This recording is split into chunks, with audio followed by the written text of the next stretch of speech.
Welcome to Harry's Verse. Today's adventure, what if Harry Potter's system let him unlock the power of a new superhero every year? If you haven't already, smash that subscribe button and ring the bell so you never miss a story. Now let's begin.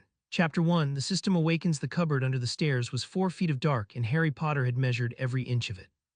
He knew the splinter that caught the heel of his hand if he turned over too fast, the cold place where the floorboard sweated in summer, the exact angle at which a sliver of landing light fell across his face when Uncle Vernon climbed to bed. He had learned the house the way a prisoner learns a cell because measurement was the only power a small boy had in a place built to make him small.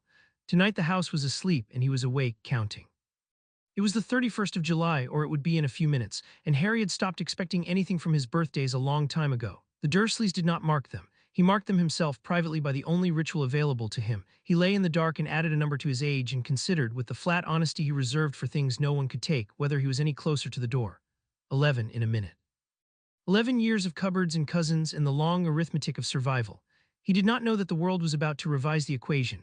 He felt it before he understood it, a pressure the way the air thickens before a storm breaks over the downs. The dark behind his eyes was not black anymore. It had a grain to it, a faint cold blue, the color of the moment before dawn when the sky cannot decide what it is. The blue gathered. It became a line, and the line became a frame, and the frame hung in the air a hand's breadth from his nose, perfectly clear, perfectly indifferent to the wood and plaster that should have blocked it.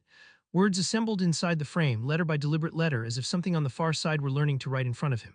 Candidate confirmed. Potter Harry James, age 11 years 0 days. Harry lay very still. He had spent his whole life being told he was ordinary, and he had never once believed it, and he had been careful never to say so out loud. Strange things happened around him. Glass vanished, hair regrew overnight, a teacher's wig turned blue. He had catalogued each event the way he catalogued the cupboard, and he had concluded long ago that he was not ordinary and that the safest thing was to let everyone else go on thinking he was. So he did not gasp at the blue frame.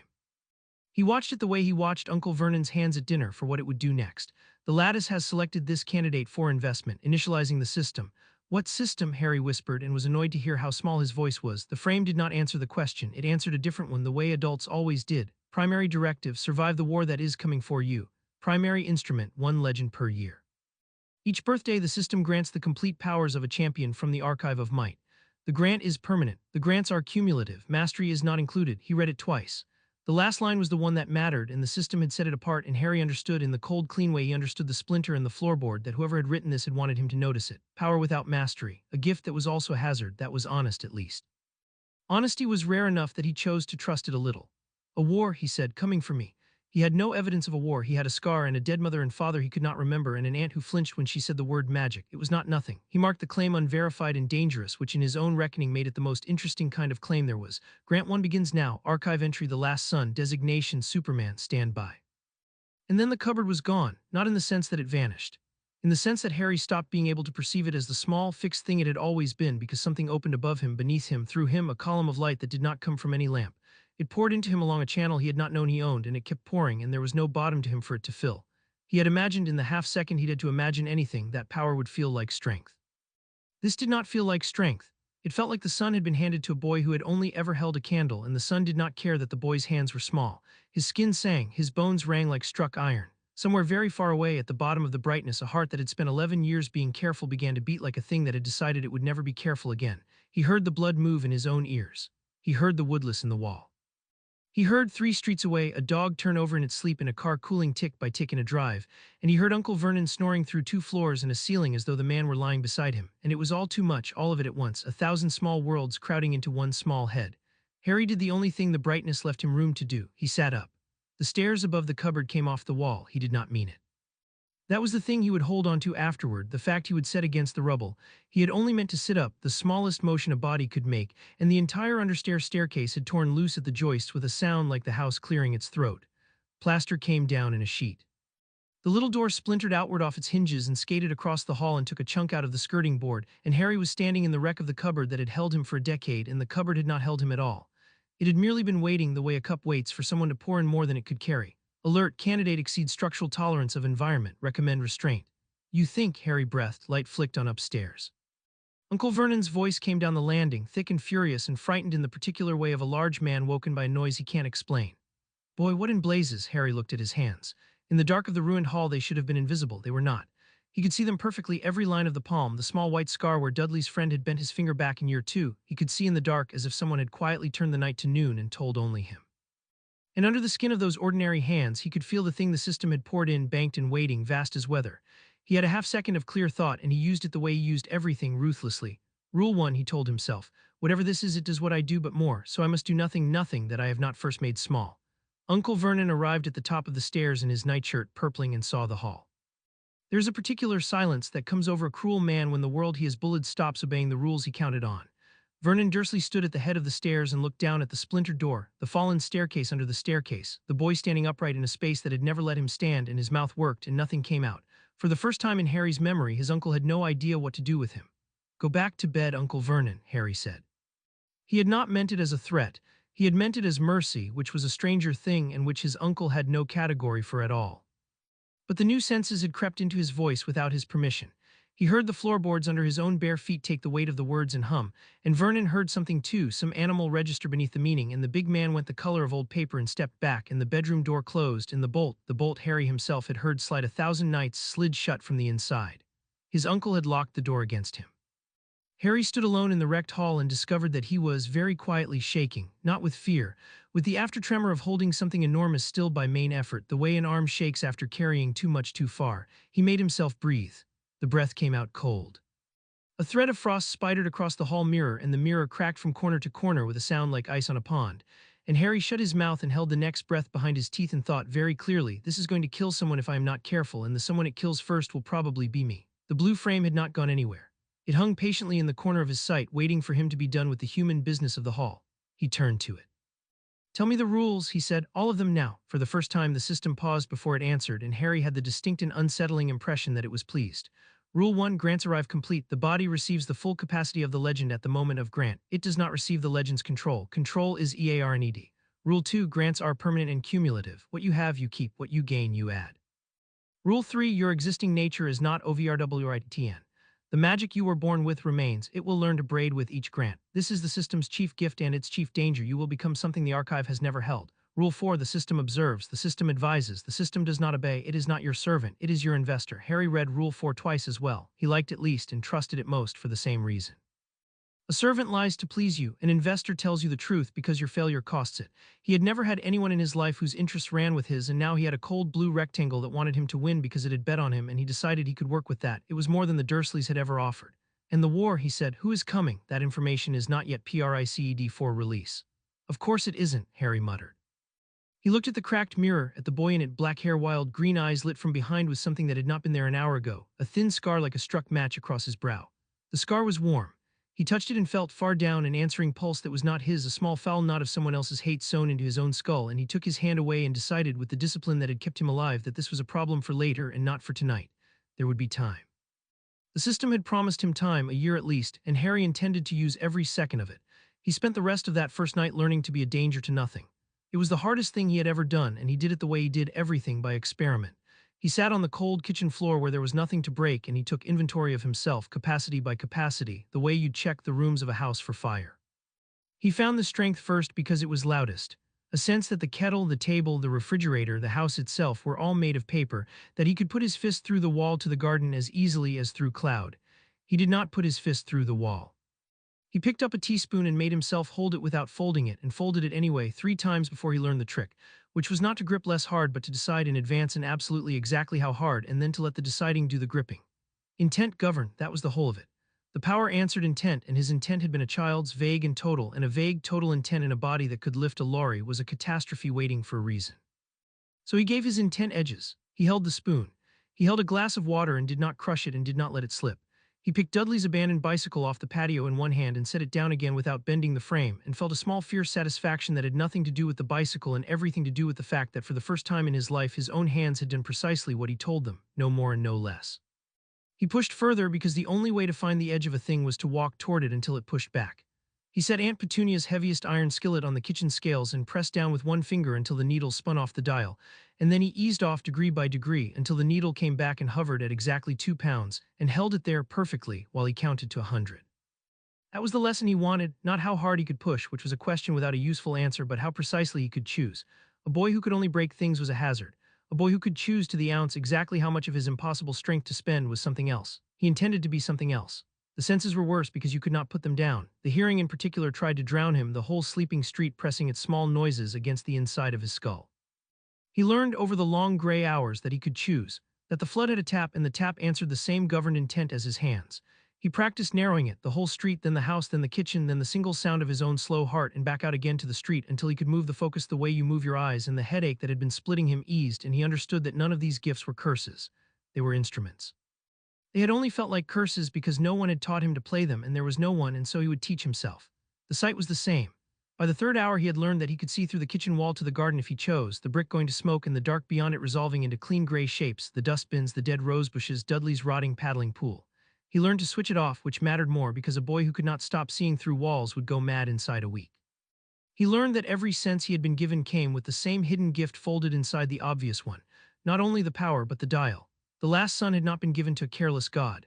He had been given to a boy who had spent 11 years learning that the only freedom available to the powerless was the freedom to govern himself exactly, and the grant, Harry began to suspect, had been rooted to him for precisely that reason. By the time the sky went gray at the edge, Harry could stand without breaking the floor, breathe without frosting the windows, and hear his aunt's alarm clock from across the house without it driving a spike through his ear. He had not slept. He did not feel tired. He felt, in fact, more rested than he had in years, and when the first real sunlight came over the privet hedge and fell across his face through the kitchen window, he felt it land on his skin and sink in and turn to something, a warmth that was also fuel, and the blue frame stirred. Solar intake detected. The last sun drinks the sun. You will find your limits rise in daylight and settle at night. Note this. It is a lever. Levers win wars. Levers win wars, Harry repeated, and he turned his face up into the light and let it fill him, and somewhere under the sternum the banked weather of him brightened, and he thought, with the first clean joy he had allowed himself in the whole impossible night, all right, let's see what you've made of me. He should not have said it where the system could hear his heart agree. Trial one offered, stand by, the kitchen tilted. Not physically the room held, but Harry's perception lurched, and the morning light dimmed at the edges as though a cloud had come over, and into the dimming the frame unfolded a scene the way a map unfolds, vast and cold and bright. He was abruptly not only in the kitchen. He was also somewhere with no floor and no sky, a place that was all distance, hung with threads of light that ran from nowhere to nowhere and crossed again until they made a fabric too large to see the edge of, and Harry understood, the way you understand a word in a dream, that he was being shown the lattice, the thing that had chosen him. It was beautiful the way deep water is beautiful, which is to say it did not care whether he drowned in it. He was being shown it for a reason. The system wanted him to see the size of what had bet on him so that he would understand the size of what would be required. And then, very far out along the threads, at a place where the fabric thinned, Harry saw a darkness that was not a shadow. Shadows are made by light. This was made by the absence of it, a patient hollow in the weave, a place where the threads simply stopped, frayed, and were gone, and around the edge of the hollow the nearest threads were dimming one by one, the way lights go out in a street when something is moving down it, turning them off. He could not see the thing in the hollow. He could only see that wherever it had been the lattice had ended, and that it was not finished, and that it was, in some patient and unhurried way, aimed. It was aimed at the bright new thread the lattice had just lit. It was aimed at him. This is not yet your fight, the system said, and for the first time the cold words had something underneath them that Harry could only call gentleness, which frightened him more than the hollow did. You are not yet a fight, it would notice. The trial is this: grow fast enough that when it finally looks your way, you are worth the effort of killing. Survive that long, and you may earn the right to make it regret looking. The vision folded shut. The kitchen came back. The sun came back. Harry stood in his aunt's spotless kitchen with a folded teaspoon in his pocket and the afterimage of a hole in the universe behind his eyes, and he did the thing that would define every year that followed, the thing that made him, in the end, the only champion the archive had ever produced who walked into the war on his own terms. He was not afraid. He was interested. All right, he said again, softer this time, to the empty kitchen and the cold investor and the patient hole at the edge of everything. You've shown me the size of it, now watch what I do with a year. He did not tell the Dursleys what had happened, and they did not ask. That was the strange truce of the 3 days that followed. The family that had spent 11 years pretending Harry did not exist now pretended, with a new and frightened sincerity, that the staircase had simply fallen on its own. Aunt Petunia swept the plaster and would not meet his eyes. Dudley kept to the far end of every room. And Uncle Vernon, who had locked his door against an 11-year-old, treated Harry across the breakfast table with the wary, formal courtesy a man might show a large dog of uncertain temper that had come somehow to live in his house. Harry let them have the pretense. He had no use for revenge. Revenge was a thing you wanted when you were powerless and could not have what you actually wanted, and Harry had spent the first night discovering that he was not powerless anymore. He ate his toast. He practiced under the table, holding his teacup at exactly the pressure that would not crack it, and watched the letters begin to arrive. The letters came by the dozen, then the 100, addressed in green ink to the smallest bedroom and then to the cupboard, and then, as if the magic that wrote them could see, to wherever in the house Harry happened to be sitting. Vernon burned them, more came. Vernon boarded the letterbox. They came down the chimney. And Harry, who could have read any one of them in the time between two of his uncle's heartbeats and chose not to, watched the siege with the cold, bright interest he brought to everything, because the letters were data, and the data said something that mattered more than their contents. Somewhere out there was an institution that wanted him, that knew exactly where he was, that would not be stopped by brick or board or burning. He had spent his life as a thing nobody came for. Something now was coming for him by the hundredweight, and Harry intended to be ready when it arrived in person. He tested the flight that night in the dark of the back garden where no one would see, because the strength had shown him something on the kitchen floor that he could not stop thinking about, that when he lifted Dudley's bicycle, some part of him had wanted to keep going up, past the height of his own arm, past the roof, into the sky.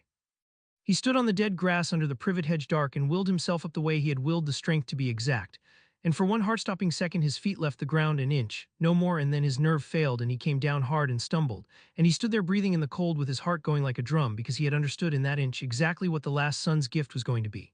Not strength, not the senses. Those were the loud parts, the parts that broke staircases and cracked mirrors. The quiet truth underneath them was that the rules which held everyone else to the earth were, for him, beginning to become optional, and a boy to whom the rules were optional was a boy who would have to choose his own because no one was going to choose them for him. He did not fly that night, he was not ready.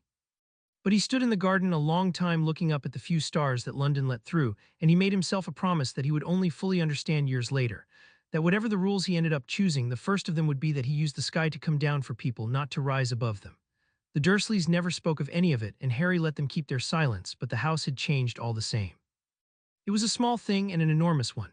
For the first time in 11 years, the people in number 4 were a little afraid of him, and Harry discovered that he did not enjoy it. He had imagined in the cupboard that power over the Dursleys would feel like justice. It felt instead like nothing, like an empty room where a hunger had been, and he understood, eating his toast under his uncle's wary eyes, that he had wanted the wrong thing all those years. He had not wanted power over them. He had wanted to be somewhere he was wanted, and that was a thing no amount of strength could take by force, and the realizing of it was the first wise thing the Grant ever taught him. 3 days later, a giant knocked the front door of number 4 flat into the hall, and Harry's quiet life of measurement ended for good. He had heard the man coming for a mile. By then Harry had learned to leave the long hearing partly open at all times, a habit he would keep for the rest of his life. And so he had tracked the approach of something very large and very heavy down Privet Drive in the rain, footsteps that landed like dropped sacks of flour, a heartbeat the size of a fist and slow as a drum, and a muttering in a West Country burr about post and owls and the boy. Dursleys had fled to a shack on a rock in the sea 2 nights before, dragging Harry with them, convinced that distance would stop the letters. Distance had stopped nothing. The letters had found the rock. And now the man had found it too, and Harry sat in the dark of the freezing shack with his cousin snoring on the sofa and listened to the giant climb the last of the path, and decided to let the door come down rather than warn anyone, because he wanted to see what the man did when he thought he was unobserved. The door came down. The giant filled the frame, dripping enormous, with a tangle of black hair and beard out of which 2 beetle-black eyes looked, and those eyes went straight to Harry in the corner as if the dark were nothing, and the great face split into a smile of such uncomplicated warmth that Harry felt something in his chest he had no name for and immediately distrusted. "Last time I saw you," said the giant, in a voice like a landslide trying to be gentle, "you was only a baby. You look a lot like your dad, but ye have got your mum's eyes." He looked at Harry as though Harry were the best thing he had seen in a long time, and Harry, who had been looked at as a burden, a freak, and an inconvenience for 11 years, did not know what to do with being looked at as a gift. Uncle Vernon found his courage somewhere and his shotgun somewhere else and stood, shaking, and told the giant to get out. The giant took the gun barrel between 2 fingers and bent it up toward the ceiling as easily as Harry might have, and Harry watched the bending with professional attention and thought, "Strong, but not my strong, a different order, good, now I have something to measure against." "Harry," the giant said, ignoring Vernon entirely, "ye are a wizard, and a thumpin' good un, I'd say, once ye are trained up." He pulled from inside his enormous coat a letter, thick and yellowed, addressed in green ink, and held it out, and Harry took it, and for the first time in his life held in his hand the proof that the world had a place in it that had been waiting for him all along. "I'm Rubeus Hagrid, keeper of keys and grounds at Hogwarts. Ye'll know all about Hogwarts, o' course." "No," Harry said. The single word hung in the cold shack. Hagrid's face fell so far and so genuinely that Harry felt the unfamiliar thing in his chest again, sharper. "No, blimey, Harry, didn't you never wonder where your mum and dad learned it all?" "Learned what?" said Uncle Vernon, recovering. "There's nothing to learn, the boy is nothing, his parents were. They were a witch and a wizard," Hagrid said, and there was a low roll of thunder in it now, and the lamp guttered, and Vernon sat down hard, and they were murdered. "By the greatest dark wizard there's ever been. And you," he turned back to Harry, and his anger drained into grief, which was worse, "you survived it. When there's no survivin' it, that's why ye are famous, Harry. That's why every witch and wizard in the country knows your name, the boy who lived." Harry was very still. He was thinking about the prophecy of a war and a foe the system had named 3 nights ago, and he was thinking about the small, foul knot of borrowed hate sewn into his scar, and he was watching the 2 facts move toward each other across the room and click together like the jaws of a vice. The man who killed his parents, the war that was coming for him. They were the same shape. They had always been the same shape, and the system had known it and had told him only as much as the truth could carry without breaking him on the first night. His name, Harry said. The Dark Wizard, tell me his name. Hagrid flinched, the whole enormous body of him, the way Aunt Petunia flinched at the word magic. We don, no one says, I'm not afraid of a name, Harry said, and he was careful to keep the new thing out of his voice, the register beneath the words that had locked his uncle's door, because he did not want to frighten this man who had crossed a sea in the rain to look at him like a gift. He kept it small. He kept it ordinary. And still something of it got through because Hagrid looked at the boy in the corner, the wild black hair, the green eyes lit from behind, the scar like a struck match, and for just a moment the giant's beetle-black eyes went uncertain as though he had reached out to pet a kitten and felt under the fur the shoulder of something much larger lying very still. Voldemort, Hagrid whispered and shuddered. His name's Voldemort, and Harry, he's not gone, not proper gone. There's them as say he's still out there, Ju's too weak to, he stopped, he looked at Harry. Why d'ye want his name so bad? Harry stood up. The floor of the shack, which had groaned under Hagrid's every step, did not make a sound under his, because he had learned in 3 days to weigh nothing he did not choose to weigh. He crossed to the broken door and looked out at the gray sea hammering the rock, and the rain fell on his upturned face, and behind his eyes the blue frame waited, and far out past the rain he could feel. He was almost sure he could feel the patient hollow at the edge of the lattice, and the small foul knot in his scar, and he understood that they were connected, that the war the system had named and the wizard Hagrid feared and the hole that had ended a universe were all threads running to the same dark place. And that he, Harry James Potter, 11 years and 3 days old, was the one bright new thread they were all running toward. A normal boy would have been afraid. Harry had measured fear his whole life and found it a poor instrument. It told you a thing was dangerous, which you usually already knew, and then it took your hands away just when you needed them. So he set it down the way he had learned to set down the spoon-crushing strength and the skull-splitting hearing, governed and deliberate, and in its place he picked up the only tool that had ever served him, the cold, bright, relentless wish to understand.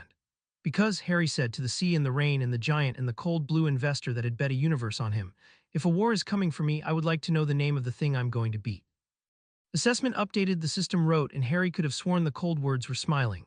Candidate disposition, forward, this is rare, this is promising. Grant 1 integration 89%. 11 MONTHS remain until Grant 2 begin. Hagrid took him to London the next morning and the world cracked open like the door of the shack. Harry had braced for wonder and been wrong about the shape of it. The wonder was not the wands or the owls or the great white wedding cake of the bank with its goblins counting gold. The wonder was that there was an entire civilization stitched invisibly into the seams of the one he knew. Millions of people living and dying and brewing and feuding behind a brick wall in a Charing Cross courtyard, and that no one had told him, and that he had spent 11 years 3 streets away believing the world was small and gray. He walked down Diagon Alley behind Hagrid's enormous back and let the long hearing open all the way for the first time in days, and the street roared into him, the haggling and the laughing and the owls and 1,000 spells being cast in 1,000 shops, each one a small structured sound like a struck bell. And instead of drowning he listened, and he began, without deciding to learn the grammar of magic by ear. The way a child in a foreign city learns the language from the street before anyone teaches him a word of it. He noticed, too, that people noticed him.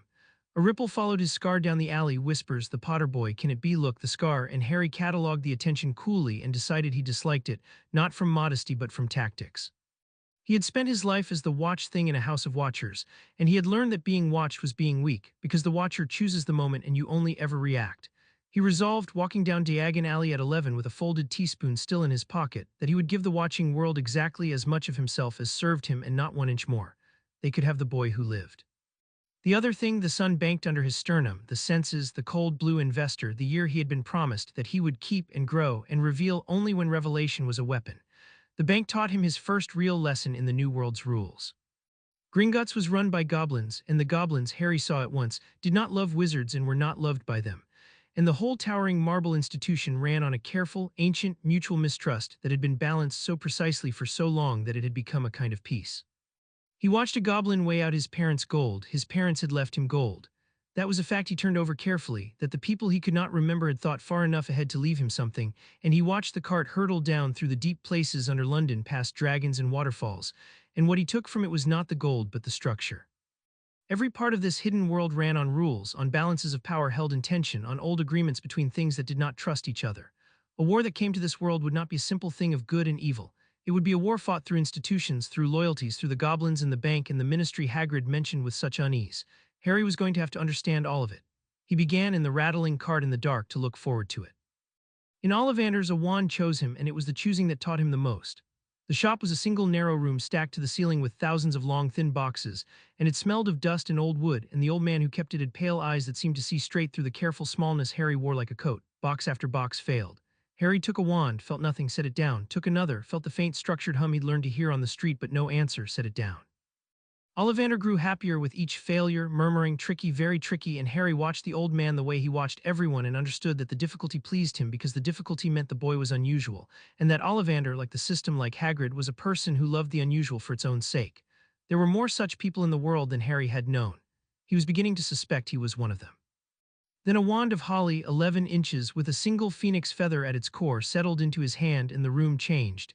It was not a spark of warmth like the books would later describe. For Harry it was recognition. The bank's sun under his sternum and the wild magic in his blood and the cold blue system threaded through him all turned at once toward the wand. The way three strangers in a crowd will turn at the same name, and the wand answered, and for one blazing second the holly was not wood at all but a channel, a lens, a place where every power he had could be aimed and made small and exact. Red and gold sparks fountained from the tip and lit the dusty shop like a struck match, and Harry felt clearly, unmistakably, for the first time, the braid the system had promised in Rule 3. His magic and the last sun's strength, until that moment two separate engines, found a single throttle. He could pour the sun down the holly and out the tip in a thread fine as a needle. He could make weather behave like a word. "The braid has begun," the system wrote, and there was no smile in it now, only something that in a person Harry would have called awe. This is why the lattice chose a wizard. No other candidate could hold two engines on one throttle. Integration JUMPS to 14%. Ollivander wrapped the wand without taking his pale eyes off Harry. "Curious," he said softly, "very curious." "Sorry," Harry said, careful, small. "I remember every wand I've ever sold, Mr. Potter, every one. It so happens that the phoenix whose tail feather sits in your wand gave another feather, just one other. It is very curious that you should be destined for this wand when its brother," the old man's eyes flicked just once to the scar, "gave you that." Harry did not let his face change. Inside, the cold, bright wish to understand sharpened to a point. The man who killed his parents, the war that was coming for him, the patient hollow at the edge of the lattice, the small foul knot in his scar. And now this, that the wand chosen to channel everything he was carried, the twin of the wand that had tried to kill him as a child. The threads were not merely converging. They had been braided together a long time before Harry was born, by hands he could not yet see, and the system had dropped him into the middle of the weave, and bet a universe that the boy from the cupboard could cut himself free of it and turn the knife on the weaver. "Thank you," Harry said, and paid his 7 galleons and walked out into the roaring, bright, impossible alley with his wand in one pocket and his folded teaspoon in the other, and the sun coming down through the gap between the buildings to land on his upturned face and sink in and turn to fuel. He let the long hearing open all the way. He let the senses run. He stood in the river of the hidden world and let it pour through him. Every spell a struck bell, every owl a small drum, every whisper of his own name a thread he chose not to follow. And under it all the slow, vast banked weather of what the system had made of him in 3 days and what it would make of him in a year, and in a year after that, and in every year until the war that was coming for him arrived and found, where it expected a boy, something it had no name for and no defense against. Grant 2 and 11 months, the system reminded him, cold and patient and certain. "Good," Harry said out loud in the middle of Diagon Alley, and a passing witch gave the strange green-eyed boy a startled look and hurried on. He did not care. For the first time in his life he was exactly where he wanted to be, which was at the beginning of something too large to see the end of, with a year to grow and a tool in each pocket and a hole in the universe to grow toward. "Let's see what you've made of me," he said again, to the sun, to the system, to the war. And he began. Chapter 1 and Chapter 2. Year 1. Man of Steel. The Hogwarts Express pulled out of King's Cross at 11 o'clock, and Harry sat in a compartment with the window down and let the whole train pour through his senses, because he had decided that the journey north was a laboratory and he did not intend to waste it. He had spent the month between Diagon Alley and the 1st of September building a discipline out of nothing. The Dursleys had stopped speaking to him entirely after the night the staircase came down, which suited him. He had used the silence to work. Every night in Dudley's second bedroom he had run the same drill until it bored him and then run it past boredom into reflex. Lift without crushing, hear without drowning, breathe without freezing, see in the dark and then choose not to. He had learned that the strength scaled to intent and the intent had to be exact, and that exactness under pressure was the only thing that would keep him from killing someone by reaching for a teacup. So he had built pressure deliberately. He had crushed 100 eggs learning to hold one.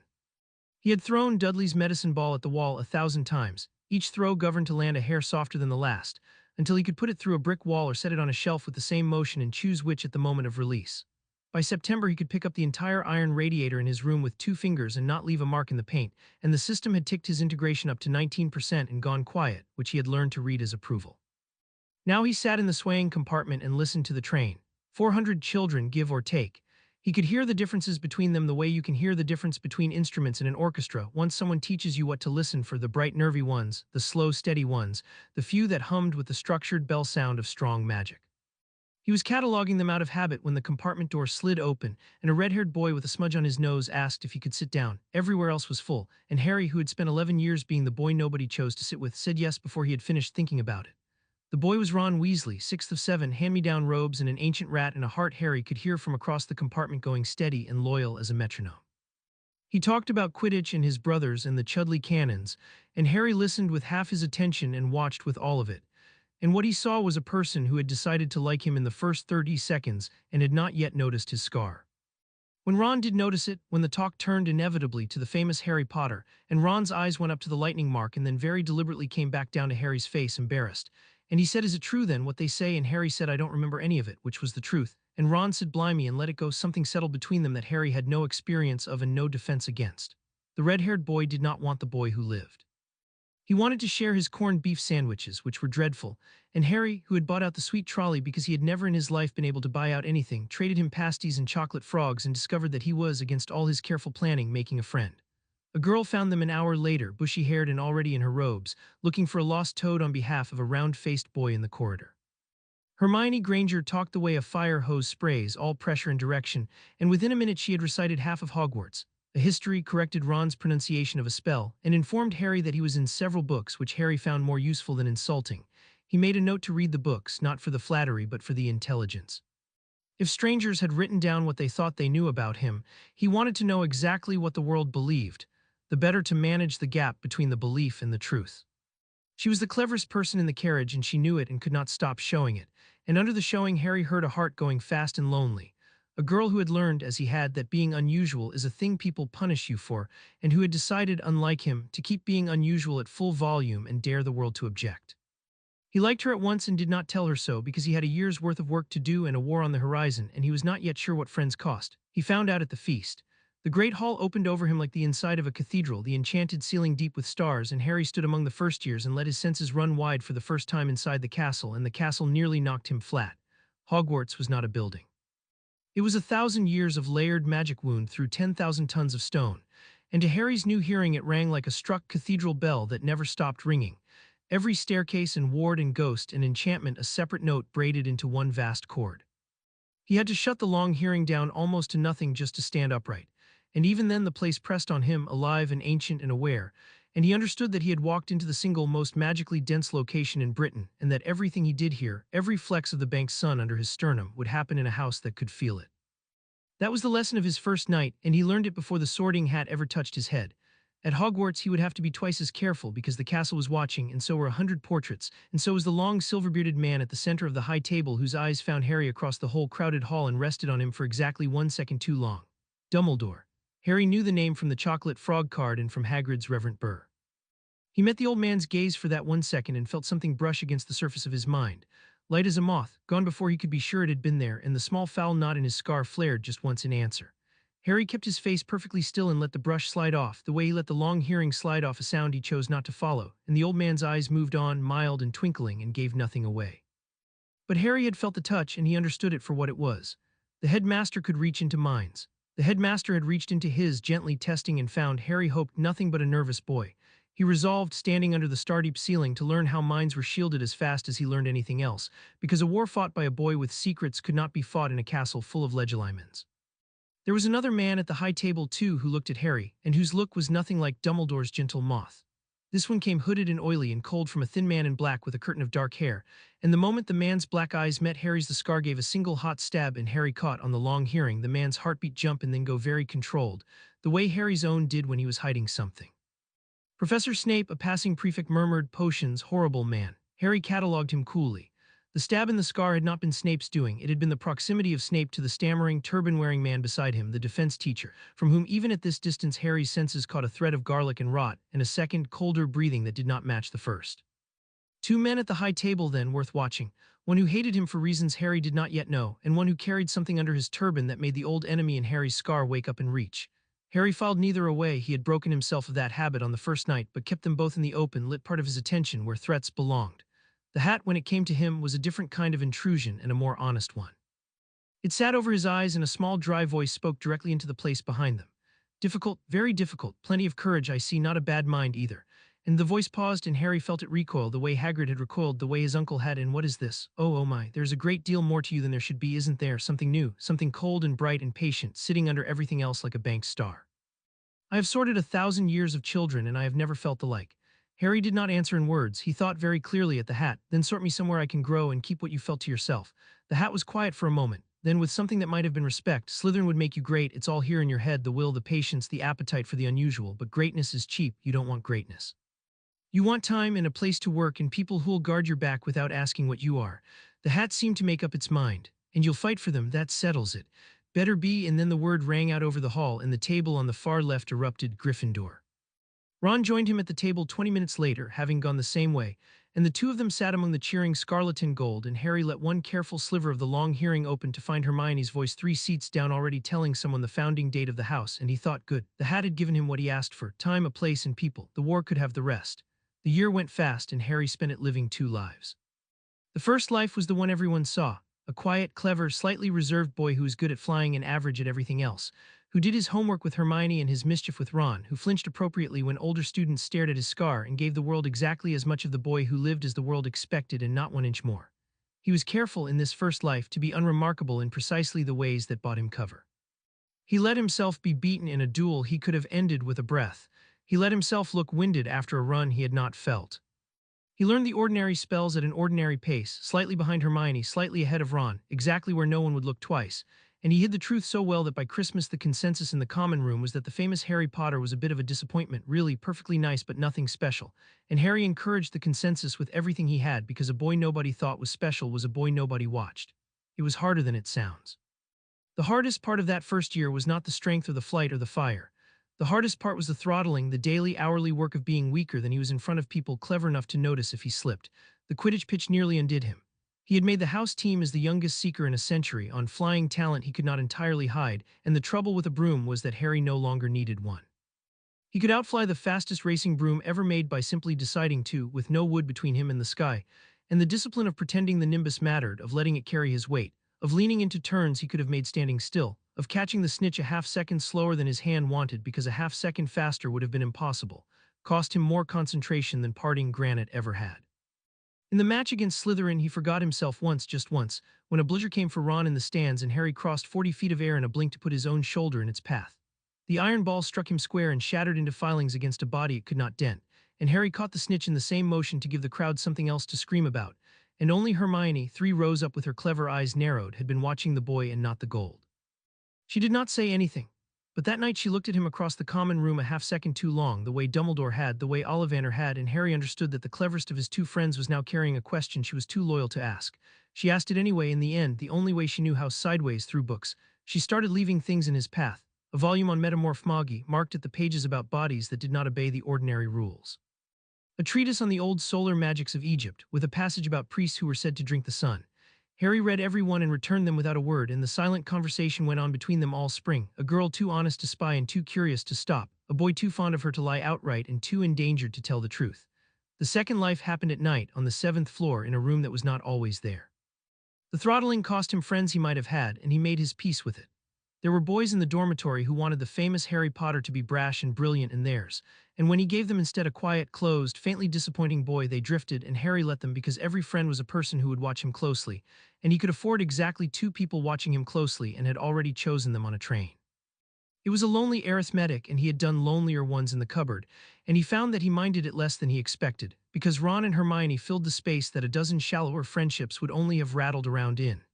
Hermione, in particular, had begun that first year to do a thing no one had ever done for Harry before: she expected things of him. Not the world's expectations, the boy who lived expectations, the weight of a legend he had not asked for, but small, exact, personal expectations: that he would finish the essay, that he would not be cruel even to people who deserved it, that he would be, in the small daily ways, a good person. It was the first time anyone had held him to a standard out of belief that he could meet it rather than fear that he could not, and Harry, who had been held to nothing but contempt for 11 years, found the experience strange and uncomfortable and absolutely necessary, like the first stretch of a muscle that has been stilled too long. He learned that first year the rhythm of the double life that would carry him for 6 more, ordinary by day, impossible by night, and the careful seam between them that no one was ever allowed to see. He learned to let a question on a test sit half a beat too long so his answer looked earned instead of known. He learned to mispronounce a spell on the first try and get it on the second, because a first year who got everything on the first try was a first year who got watched. He learned, in short, to perform mediocrity with the same precision he brought to everything, and it was exhausting, and it was the price of the freedom the forge gave him, and he paid it without complaint, because he had decided in the cupboard that freedom was worth any price a person could pay in patience, and patience was the one currency he had never run short of. He found it in October by accident and by hearing, pacing a corridor after curfew under James Potter's old invisibility cloak, which had arrived at Christmas with an unsigned note that said, "Your father left this in my possession before he died. Use it well," and which Harry had recognized at once as both a gift and a test from the silver-bearded man who could reach into minds. Harry had wished, walking that corridor, for somewhere he could finally let go, somewhere the castle would not feel him. And a door had grown out of the blank wall to answer him. Inside was a vast stone chamber with walls his new senses told him were 10 feet thick and layered with the castle's oldest dampening wards, a room that had been built 1,000 years ago for exactly the thing Harry needed it for, a place where someone could practice being a danger without endangering anything. He named it privately the Forge, and in it all that long first year he made himself into the Man of Steel. He learned to fly. That was the night that changed everything, the night he understood what the system had truly given him. He had been lifting, he could lift anything in the forge by then, had pulled a granite block the size of a car off the floor and held it overhead one-handed while he read a transfiguration text propped on his knee, just to prove the strength had ceased to require his attention, and on an impulse he could not name he had simply willed himself up, the way he willed the strength to be exact, and his feet had left the floor, not jumped, left. He hung in the air of the great stone room with no broom and no spell and no support of any kind, and the banked sun under his sternum turned over once, slow and vast, and he understood that the last sun's gift had never been about strength at all. Strength was the smallest part of it. The truth of it was this: the rules that held everyone else down did not apply to him unless he chose to let them. Gravity was a suggestion. The ground was a courtesy he extended to the world. And once Harry understood that, once he hung in the dark of the forge and felt the whole weight of the planet decline to touch him, something in him that had been clenched since the cupboard finally, completely let go. He flew. He flew until he could do it without thinking, then flew faster, then learned to stop dead from full speed without the stopping tearing him apart. Because the invulnerability that wrapped him meant the only thing that could hurt him in a sudden stop was his own panic, and panic was an instrument he had set down on the first night. He learned the heat of his own gaze, discovered it by accident, staring too hard at a target across the forge while angry about a failed spell, and burning a fist-sized hole clean through the granite, and then spending 3 weeks learning to dial it from a warmth that could dry a cloak to a thread of fire that could part steel, all governed by intent, all answering the same exact deciding that governed his hands. He learned the cold of his own breath and froze a barrel of water solid, and learned to stop 1 degree short of freezing so he could chill a room or a foe without burying it. He learned that nothing in the forge could mark him, not the granite, not his own heat reflected back, not a reductor curse he cast at his own chest at full power one reckless night to find the limit, and found instead that the spell simply broke against him like a wave against a cliff and left him standing unmarked with the system ticking calmly upward in the corner of his eye.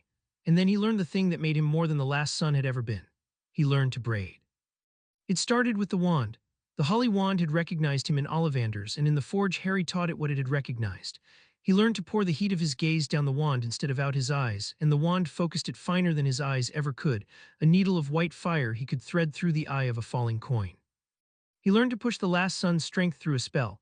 A simple banishing charm, the kind first years used to tidy cushions, became in his braided hand a blow that cracked the 10-foot wall because the spell shaped the force and the force was a sun's.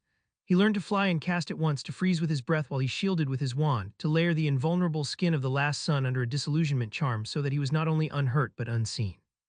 2 engines, the system had said, on 1 throttle, and all that long year Harry built the throttle, link by link, until the magic he had been born with and the might he had been given were not 2 things he switched between but 1 thing he was. Integration AT 61%, the system told him in March, and then rarely a sentence that was not a number. No prior holder of this grant ever braided IT. You are writing a page the archive does not have. Good, Harry said to the dark of the forge, floating 10 feet off the floor with the holly wand spinning slowly between 2 fingers and a needle of heatlight parting a granite block into ribbons across the room. Tell me when it stops being impressive and starts being enough. Not yet, the system said. The war has not arrived, but it is close. Look to the 3rd floor. It was Ron in the end who said the thing aloud, the thing the books in the silence had been circling all year. Harry had brought the 2 of them to the forge at last, once in spring, because friendship that was all omission was a slow starvation, and he had decided he would rather risk the secret than keep starving it. And Ron had watched Harry hold a granite block over his head with 2 fingers and read a book off his knee, and the red-haired boy had gone very quiet and then said, "You're not a disappointment at all, are you? That's the whole act. You let them all think you're rubbish so they'll leave you be." "Yes," Harry said. Ron nodded slowly, taking it in, the loyal heart going steady as a metronome. "Why show us then? Because a war is coming, Harry said, and when it gets here I would rather have 2 people who know exactly what I am than 100 who think I'm ordinary. He set the granite block down without a mark and looked at the two of them, the bushy-haired girl and the freckled boy, the first 2 people who had ever chosen him before they knew what he was worth. You can walk away. It would be sensible. I'm going to be a target for the rest of my life, and anyone standing near me is a target too. I won't think less of you.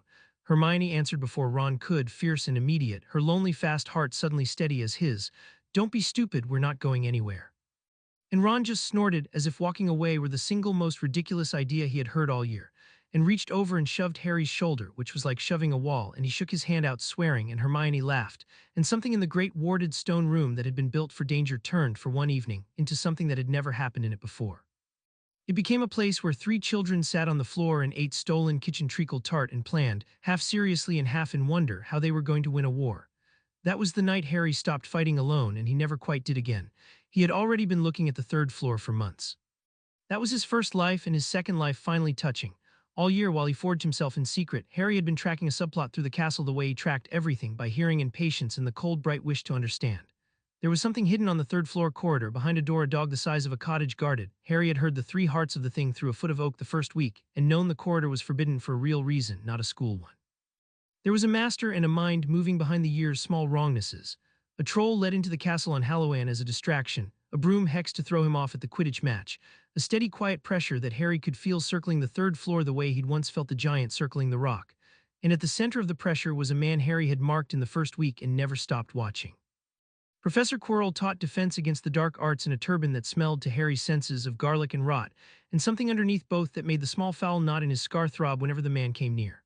Quirrell stammered and twitched and flinched at his own shadow, and the whole school thought him a harmless fool, and Harry, who had spent his life pretending to be less than he was, recognized at once a man pretending to be less than he was. The stammer was a costume. Under it, when Quirrell passed close in a corridor, Harry's long hearing caught a second breathing that did not match the first, a thin, cold second respiration coming from the back of the man's head, from under the turban, from the thing that made the scar burn. The school blamed Snape, of course. Snape was sour and cruel and obviously sinister, and Harry let them because a school that suspected the wrong man was a school that left the right one free to be watched. By spring, Harry had stopped wondering what was hidden behind the turban. He had started planning for it. There was a teacher who watched him more closely than the rest, and it was not Dumbledore.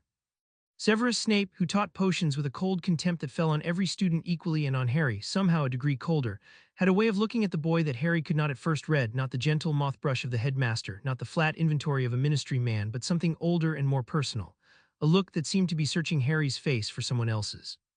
Harry kept the long hearing partly open in every potions lesson and learned the shape of the man by his heartbeat, which was always controlled, always sealed, the heartbeat of someone who had spent decades hiding something and had made the hiding into a second skin. He could not tell that first year whether Snape was an enemy.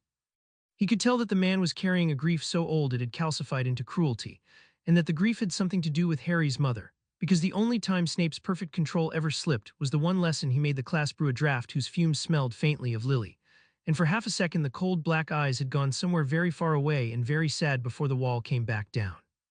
Harry filed none of it away, he had broken that habit, but he kept the puzzle of Snape in the open, lit part of his attention, and resolved to understand the man before he decided what he was, because a boy in a war could not afford to make an enemy of someone who might, under all that cold, be something else. The work in the forge taught him patience that year in a way the lessons never could. There was no shortcut to control. There was only the 10,000th repetition, the 100th egg held instead of crushed, the slow accretion of a discipline that would, one day, be the only thing standing between his strength and someone's life. He came to love the repetition in a strange way. It was the one place in his life where effort reliably produced exactly what it should, where the world did not move the goalposts or change the rules or decide halfway through that he was a freak who did not deserve the thing he had earned. The granite did not care that he was the boy who lived. The teaspoon did not flinch from him. In the warded dark of the forge, alone with the long, patient work of becoming something the world had no name for, Harry found the closest thing to peace he had known, and he understood that this, too, was a kind of gift, that the cupboard had taught him to find freedom in the one place no one could take it from him, which was the inside of his own discipline, and that the system had handed that lesson a power worthy of it. The night it broke fast. Harry felt Quirrell move for the 3rd-floor corridor an hour after the leaving feast emptied the hall, and he did not bother to wake Ron or Hermione, though they had spent the year half guessing at the mystery alongside him and would never forgive him for going alone. He went under the cloak and he went fast, and he came through the trapdoor and down past the devil's snare and the flying keys in the giant chessboard, all of them clever, all of them designed to stop wizards, none of them designed to stop a boy who could fly over the lot and punch through a locked door with 2 fingers, and he came at last into a low round chamber where a fire burned cold and a tall mirror stood, and Quirrell stood before it, turban gone, and turned to face him. The back of the man's head was a face. It was the color of old bone, and it had 2 slit nostrils and 2 red eyes, and it was unmistakably the foul small knot in Harry's scar made large and made awake, and when it saw him the eyes widened and the lipless mouth said in a voice like wind through a dead reed, "Harry Potter." "Voldemort," Harry said. He had imagined this moment 100 times in the forge, and in every imagining he had felt fear, because fear was the rational response to standing in a sealed chamber with the thing that had killed his parents. But the imagining had been wrong. Standing here with the cold fire throwing no warmth and the second breathing rasping out of the ruin of Quirrell's skull, Harry felt no fear at all. He felt the bank's sun turn over under his sternum slow and vast, and he felt the holly wand warm in his sleeve, and he felt the whole year of the forge stacked up behind him like a struck cathedral bell that had been waiting all this time for a reason to ring. He was not a boy in a sealed chamber with a monster. He was the most dangerous thing in the room, and the monster did not know it yet, and Harry intended to enjoy the moment it found out. "Come to see the stone, have you?" the dead-reed voice said, and Quirrell's body moved toward the mirror. "The philosopher's stone, eternal life and gold for my master to return. He needs a body, Potter, and the stone will buy him one, and you," the red eyes flicked to Harry, calculating, "you are unguarded and alone and a child. My master will want to do you himself. Stand still." Quirrell raised his wand. What happened next took less than 2 seconds, and Harry had rehearsed every part of it for 9 months. Quirrell's curse left his wand, a flat green light, the killing curse, the same that had failed against Harry as a baby. Harry did not dodge it. Dodging was for people who could be hurt. He let the green light strike him full in the chest, and it broke against the last son's invulnerable skin like a wave against a cliff, and lit the round chamber a sick green and did nothing, nothing at all, and Voldemort's red eyes went wide with the first true confusion Harry had ever seen on the face of his enemy. In that half-second of confusion, Harry moved. He crossed the chamber faster than Quirrell's eyes could track and closed one hand around the man's wand wrist, governed, exact, hard enough to hold and not to crush, and with the other hand he leveled the holly wand at the bone-white face on the back of Quirrell's head and poured the heat of his gaze down the wood in a thread fine as a needle and white as the heart of the sun. The braid, 2 engines on 1 throttle. The wand light that no shield could turn because it was not a spell, and the sun's heat that no flesh could survive, married into a single lance of light that struck the face of Lord Voldemort between its 2 red eyes. The chamber filled with a scream that came from 2 throats at once, Quirrell's high and human and breaking, and the other, the dead-reed voice gone shrill and vast and disbelieving, and where the thread of heat light touched the bone-white face the flesh did not burn so much as flee, recoiling, smoking, and the thing inside Quirrell tore itself loose. Harry felt it go. He felt the small foul knot in his own scar flare white-hot in sympathy, and then, for one cold instant, felt it reaching, the wraith ripping free of its dying host and lunging not for the door but for him, for the boy, for the nearest living thing to wear, and Harry did the last thing he had rehearsed, the thing he had practiced 10,000 times in the forge without ever knowing what it was for. He held the strength exact. He did not crush the wraith because you cannot crush smoke. Instead he flooded himself with the sun, pulled every degree of the last sun's solar fire up out of the banked place under his sternum and out through his skin all at once, so that for a single second the boy standing in the cold round chamber blazed like the thing he had been named for, a small fierce sun in a stone room, light pouring off him in a flood that left no shadow anywhere, and the wraith that had reached for him recoiled from the brightness, shrieking, and fled. It went up through the chamber and the castle and out into the night, a thread of black smoke streaming away to nothing, defeated, deferred, alive. Quirrell's body fell. The stone which Harry had glimpsed in the mirror and which the system had told him in a cold whisper to leave exactly where it was, stayed hidden in the glass. And Harry Potter stood alone in the round chamber with the cold fire guttering and the holly wand cooling in his hand and the banked sun settling slowly back to embers under his sternum. 11 years old, unmarked, victorious, and entirely unsurprised. Grant 1 integration 100%, the system wrote, and the cold words had that thing under them again. The trial 1 complete. Assessment: the last sun has had many holders. None burned, you burned. The enemy has felt it now, he will not forget. Good, Harry said. I want him to remember. He looked at the body of Quirrell and felt the unfamiliar thing in his chest that he had felt with Hagrid and with Ron, sharpened now into something with an edge. Pity, he thought, was the word, for the weak, frightened man the monster had worn and used and discarded. He had not been able to save him, and he understood, kneeling in the cold round chamber, that the dead the war collected were not statistics, and that this was the first thing the war had cost him, and that he intended to make it pay the debt back with interest. He had become a danger to nothing so that he could become, when it counted, a danger to the right thing only. Quirrell was the proof that he was not finished learning the difference. He was found an hour later, sitting on the chamber steps by the silver-bearded man whose eyes had rested on him 1 second too long at the feast.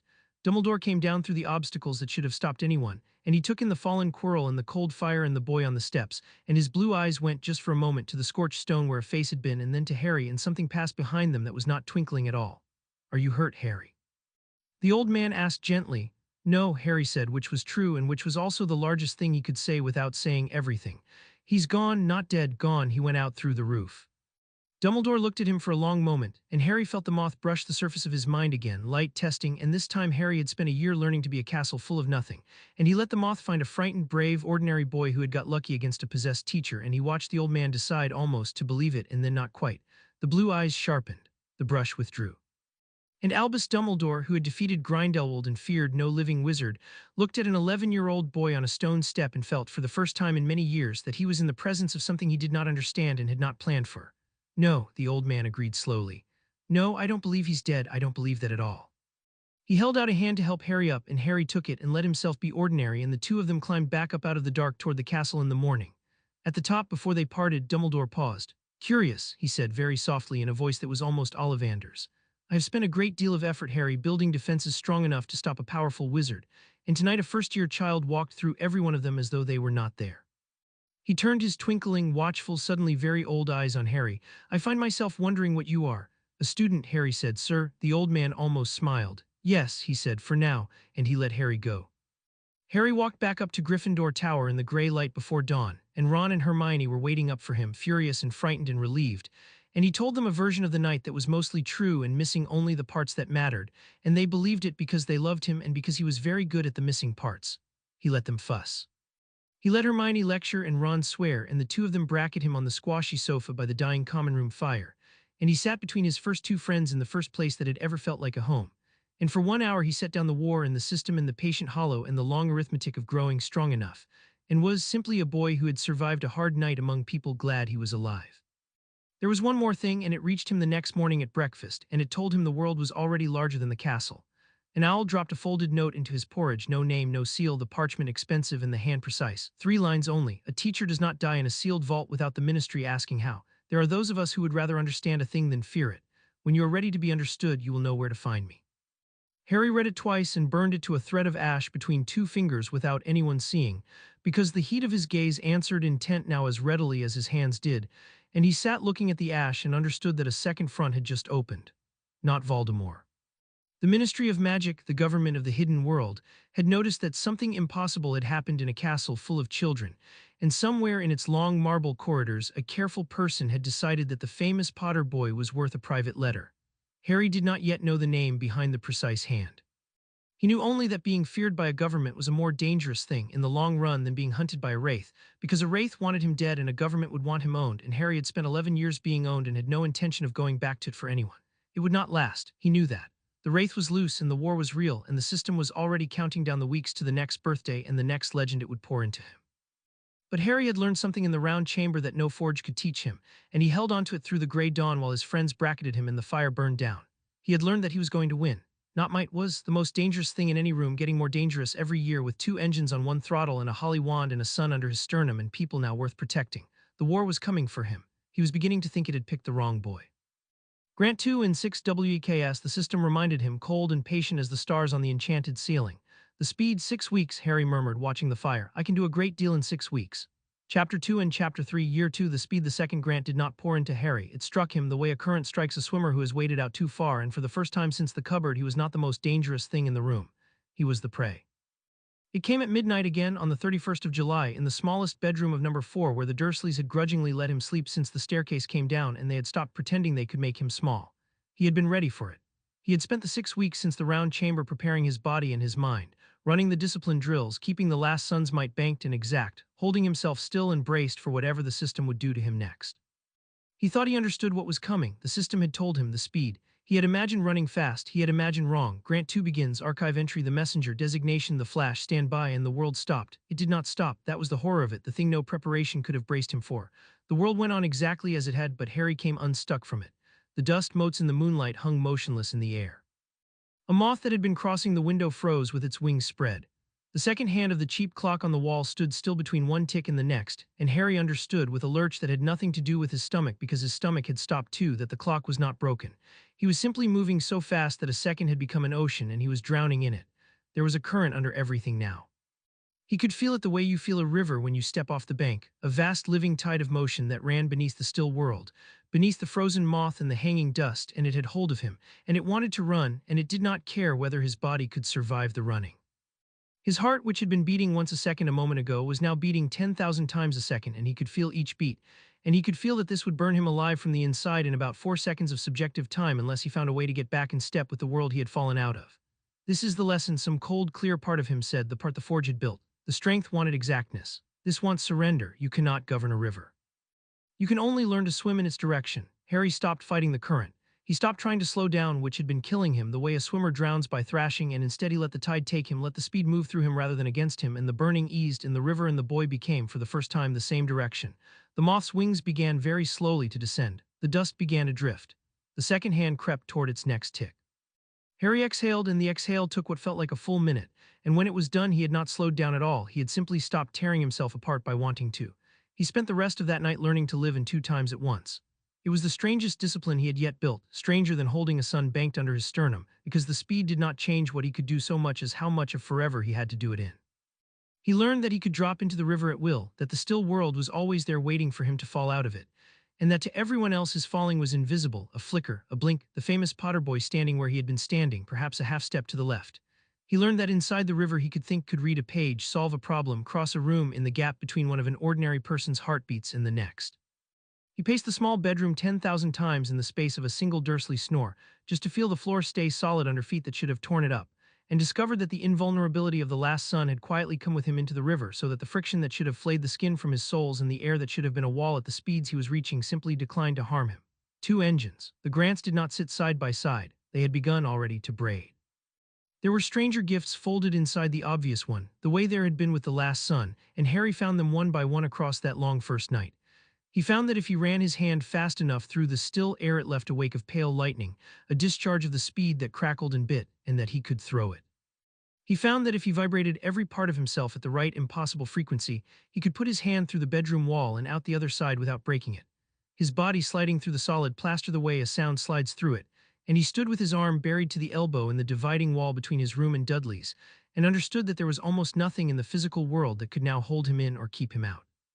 And he found, deepest and most useful, that the speed was a thing he could give and a thing he could take, that he could lay a hand on a slow, ordinary object and lend it a sliver of the river, send a thrown pebble through a brick wall, or reach into a thing already moving and steal its motion, stop a falling glass an inch above the floor by simply taking its speed for his own.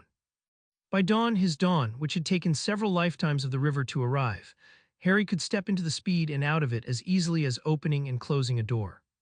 He stood at the window as the real sun came up over the privet hedge and felt it land on his skin and turn to fuel, the last sun's gift drinking the light, and he felt the river running cold and bright beneath everything, the messenger's gift waiting under his feet, and he understood that he was now 2 impossible things at once and that the war that was coming for him had just become a war it could not catch. Grant 2 integration, 12%, the system wrote. The messenger has had many holders, each ran, none ran while carrying a sun. You are writing another page the archive does not have. 11 months to Grant 3, begin. I intend to, Harry said, and stepped into the river and was at Diagon Alley to buy his second-year books before the Dursleys' alarm clock had finished its first ring. He told Ron and Hermione on the first night back at Hogwarts in the Forge, because he had decided a year ago that a friendship of omission was a slow starvation, and he had no intention of starving the only 2 people in the world who knew what he was. He showed them rather than told them.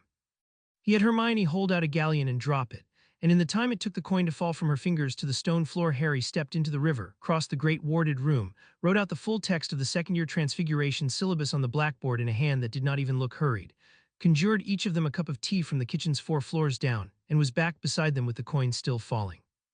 And caught it a half-inch above the floor and pressed it back into Hermione's hand, warm, before she had finished blinking. Ron made a noise that was not a word. Hermione, who had spent the previous year leaving Harry books about bodies that did not obey the rules, looked at the steaming tea and the full blackboard and the boy who had not moved, and her clever fast heart skipped, and then, because she was the bravest kind of clever, the kind that runs toward a mystery instead of away, she laughed out loud, delighted, and said, "What else? Tell me everything. What are the rules? What are the limits? What happens to the air? Can you carry us? What's your subjective clock?" When you and Harry, grinning, sat the 2 of them down and told them everything, because they had earned it, and because a war was coming, and because the planning of how to win it was, he had discovered, the most fun he had ever had in his life. That was the year his friends stopped being people he protected and started being people he fought beside. He trained them. Not to be like him, they could not be, the grants were his alone, but to be the mind and the conscience of a boy who was becoming, year by year, less like other people and might need someday two human hands to hold him to the ground. Hermione became his archivist and his theorist. She read everything, mapped the braid of magic and grant with a rigor the system itself seemed to respect, and worked out before Harry did that the speed and the sun together meant he could in principle outrun his own need for the sun by banking solar charge at superspeed during the day to spend at night. A lever, she called it in the system's own word, and Harry started calling her the Loremaster and meant it. Ron became something Harry needed more and understood less. A strategist with no power at all and a feel for people that Harry, raised in a cupboard, had never developed. Ron could look at the school, at the houses, at the teachers and the ministry in the shape of the coming war, and see the moves, the loyalties, the pressure points, the way Harry could see the structure of a spell. He could look at a room of frightened people and tell Harry exactly which one would break and which one would hold, and he was almost never wrong. Between the three of them they began, that second year, to build the thing that would one day end the war. Not just a titan, but a titan with a council, a mind, and a reason. They tested the limits of the speed together, carefully, in the forge, because Hermione would not let a power go unmapped, and Ron would not let Harry try a thing without someone there to drag him back from it. They learned that Harry could carry another person into the river if he held them and wrapped them in a thin skin of his own invulnerability first, so that the friction in the air did not flay them. He ran Hermione the length of the forge and back between two of Ron's heartbeats once, and set her down laughing and breathless and immediately demanding the numbers. They learned that there was a wall far out, a place where the river ran so fast that the still world began to thin and tear and show. Behind it, something Harry could not look at directly, a deeper, brighter current under the current, and a sense when he touched it of being watched by the speed itself, as though the river had a far source and the source had a will. Harry pulled back from that wall the first time he found it. It was Ron who named the danger in it, one night in the forge, watching Harry come back from the wall pale and shaking with the river still crackling off his skin. "You like it too much," Ron said, not unkindly, the strategist seeing the thing the Loremaster's numbers could not measure. "Each year it gives you something bigger, and each year you want to know how far it goes, and one of these years, how far it goes is going to be further than you come back from." Harry started to argue and stopped, because Ron was right, and being told a true thing by someone who loved him was a new enough experience that he had learned to shut up and listen to it. "So here's the rule," Ron went on.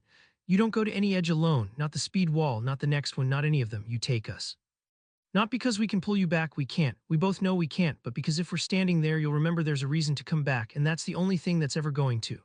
Harry looked at his two friends in the warded dark, the boy who saw people and the girl who saw everything else, and he understood that this was what the hat had meant about guarding his back, and that the guarding had nothing to do with power.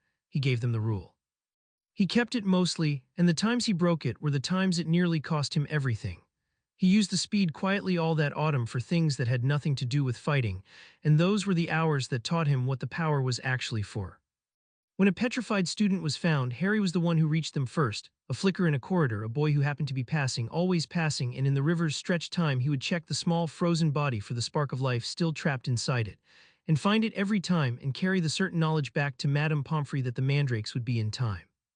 When the school's fear curdled into cruelty, into the older students turning on the younger, on the Muggle-borns, on anyone different, Harry moved through the common rooms and corridors in the dead hours, mending what the days broke. A stolen thing returned before it was missed. A cruel note vanished before it was read. A frightened first-year guided back from a corridor she should not have wandered into, none of it traceable to anyone.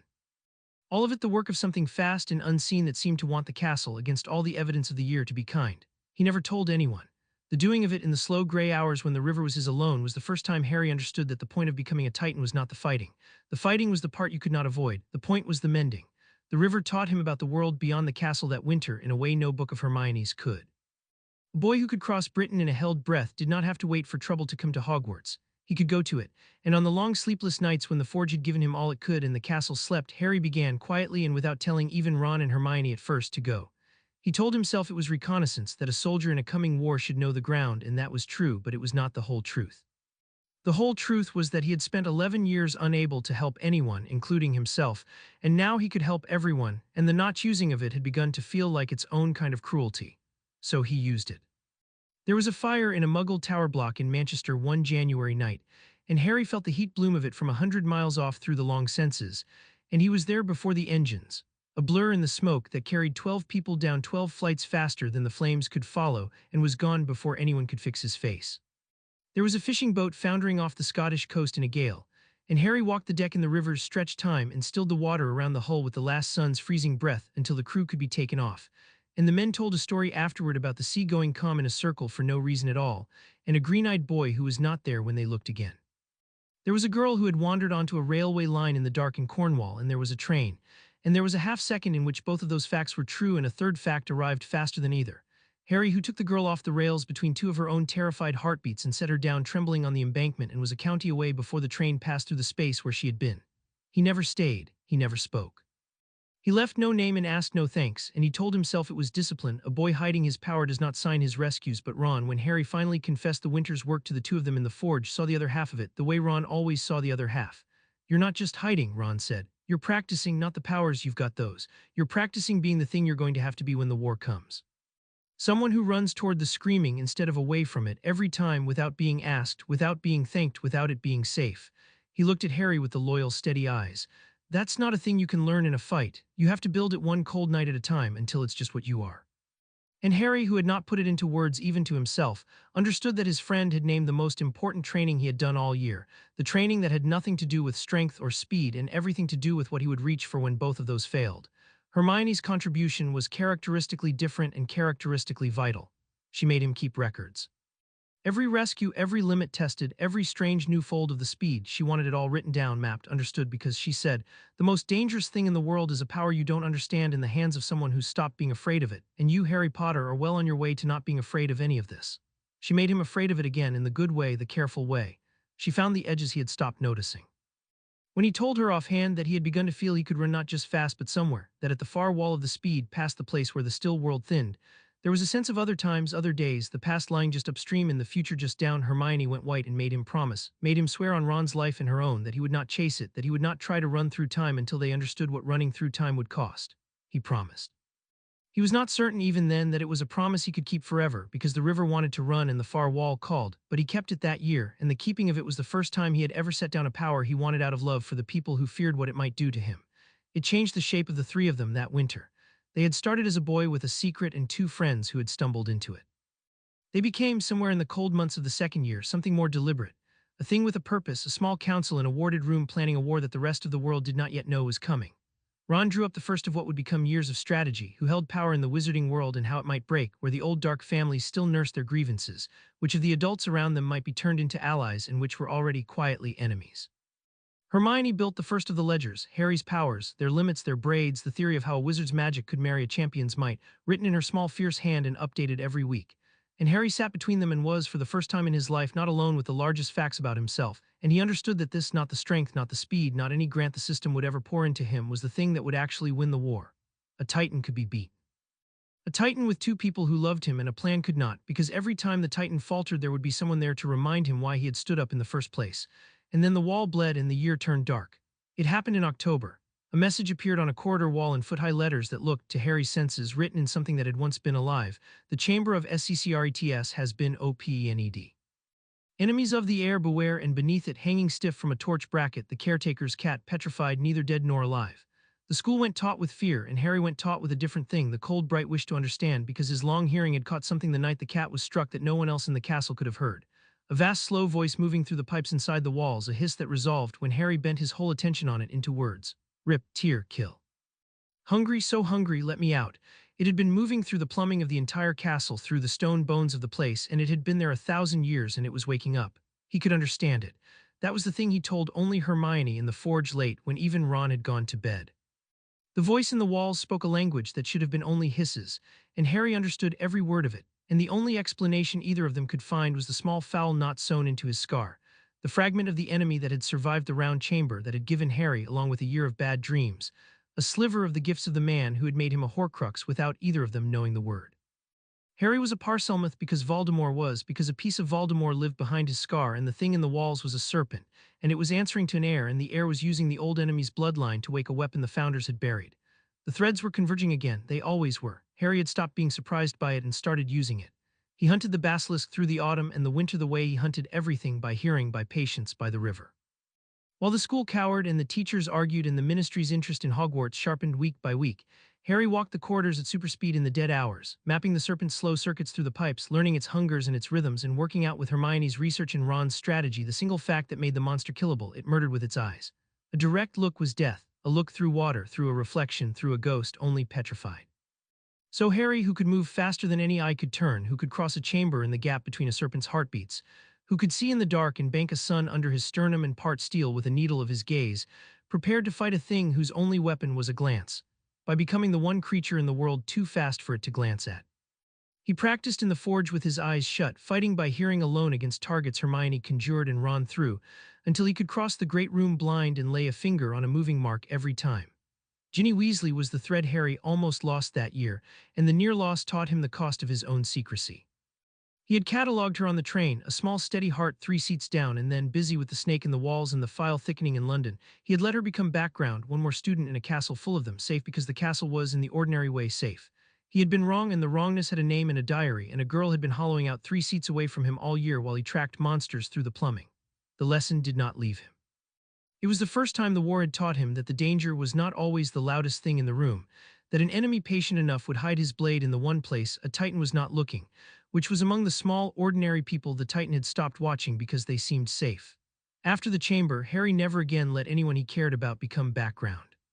He kept a thread of the long hearing on each of them always, a habit that would, in years to come, save more lives than any of his louder powers, and it began with a girl he had almost failed. The forge gave him something else that winter, something Hermione's ledger could not measure. It gave him a place to be tired. The double life was exhausting in a way that had nothing to do with the body. The constant performance of mediocrity, the endless small lies of omission, the weight of knowing things no one else knew, and the warded room under the 7th floor was the one place in the world where Harry could set all of it down. He could be in the forge exactly as powerful and exactly as frightened and exactly as young as he actually was, with the only 2 people who knew the whole of him, and the relief of it was so total that he came to think of the room less as a forge and more as a home, the first he had ever had. They did their homework there. They argued about Quidditch there. Hermione lost arguments she was right about, and Ron won arguments he was wrong about, and Harry sat between them holding a granite block over his head out of sheer habit. And it was, he thought, looking around the warded dark at the impossible, ordinary thing the 3 of them had built, the most precious thing the system had ever given him, and the system had had nothing to do with it at all. The ministry came closer that winter, and Harry felt the second front he had marked at breakfast tighten around him.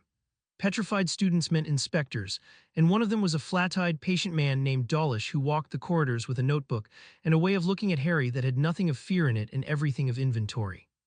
Harry gave him a closed, polite, unremarkable boy, and Dawlish wrote it all down, and Harry understood that the writing down was the danger, that somewhere in London a file was thickening, and that the people building it had not yet decided whether the Potter boy was a weapon to be claimed or a problem to be solved, and that he had perhaps a few years before they did.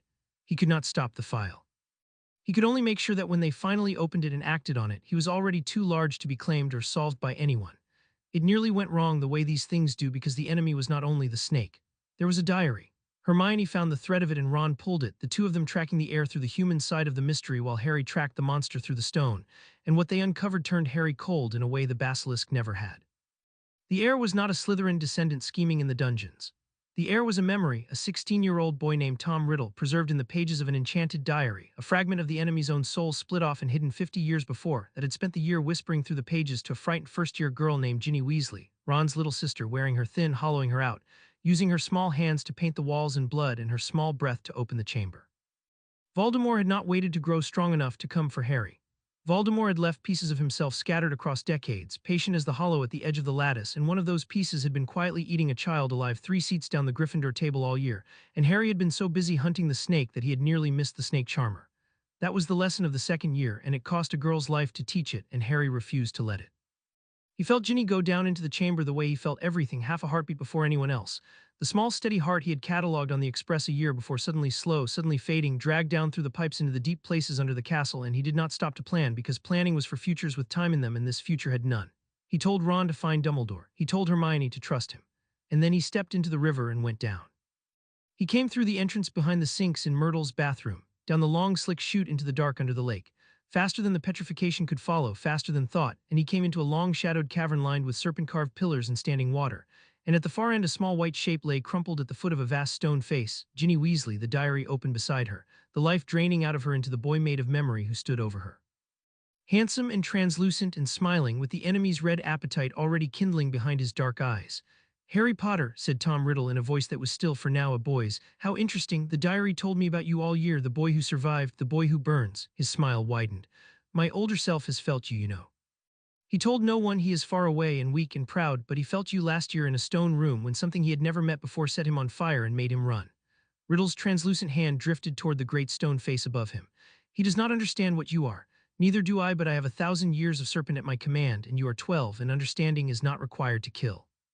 He turned his face up to the carved stone, and his lips shaped the old hissing tongue. Speak to me, Slytherin, greatest of the Hogwarts Four. The stone mouth ground open, and the basilisk came out. It was 60 feet of green death, and it filled the cavern with the dry slither of scale on stone, and its eyes, Harry could feel them, even with his own shut, 2 points of murder swinging toward him through the dark. Its eyes were the only weapon that could touch a boy who carried a sun and a river both. So Harry fought it with his eyes closed. He had practiced this in the forge for 3 months, blind, by hearing alone, and now in the killing dark under the lake he stopped being a boy and became the thing the archive had no page for. He stepped into the river. The basilisk's strike, which to Ginny would have been faster than sight, came at him like a glacier, slow and grinding and avoidable, and Harry was simply not where it struck. He moved through the cavern by sound and air pressure and the long hearing, eyes shut. The world reduced to the serpent's heartbeat and its dry rope hiss and the wet slap of its coils. And he let it, made it chase him, made the great blind weight of it crash from pillar to pillar while he stayed always a half-second ahead in a time the snake could not enter. Riddle was shouting now, the boy's voice cracking, because the air had loosed a thing that could not be glanced to death by something too quick to be glanced at, and the diary in Ginny's lap was thinning, dimming, spending the last of the girl to hold its own shape, and Harry knew with the cold clock of the speed that he had perhaps 30 real seconds before the small, steady heart stopped for good. So he ended it. He had marked on his blind circuits the one place the serpent was vulnerable, the soft roof of its open mouth when it reared to strike, and he had brought down in his hand from the forge the one weapon he trusted to do in an instant what magic might not the holly wand, but the braid.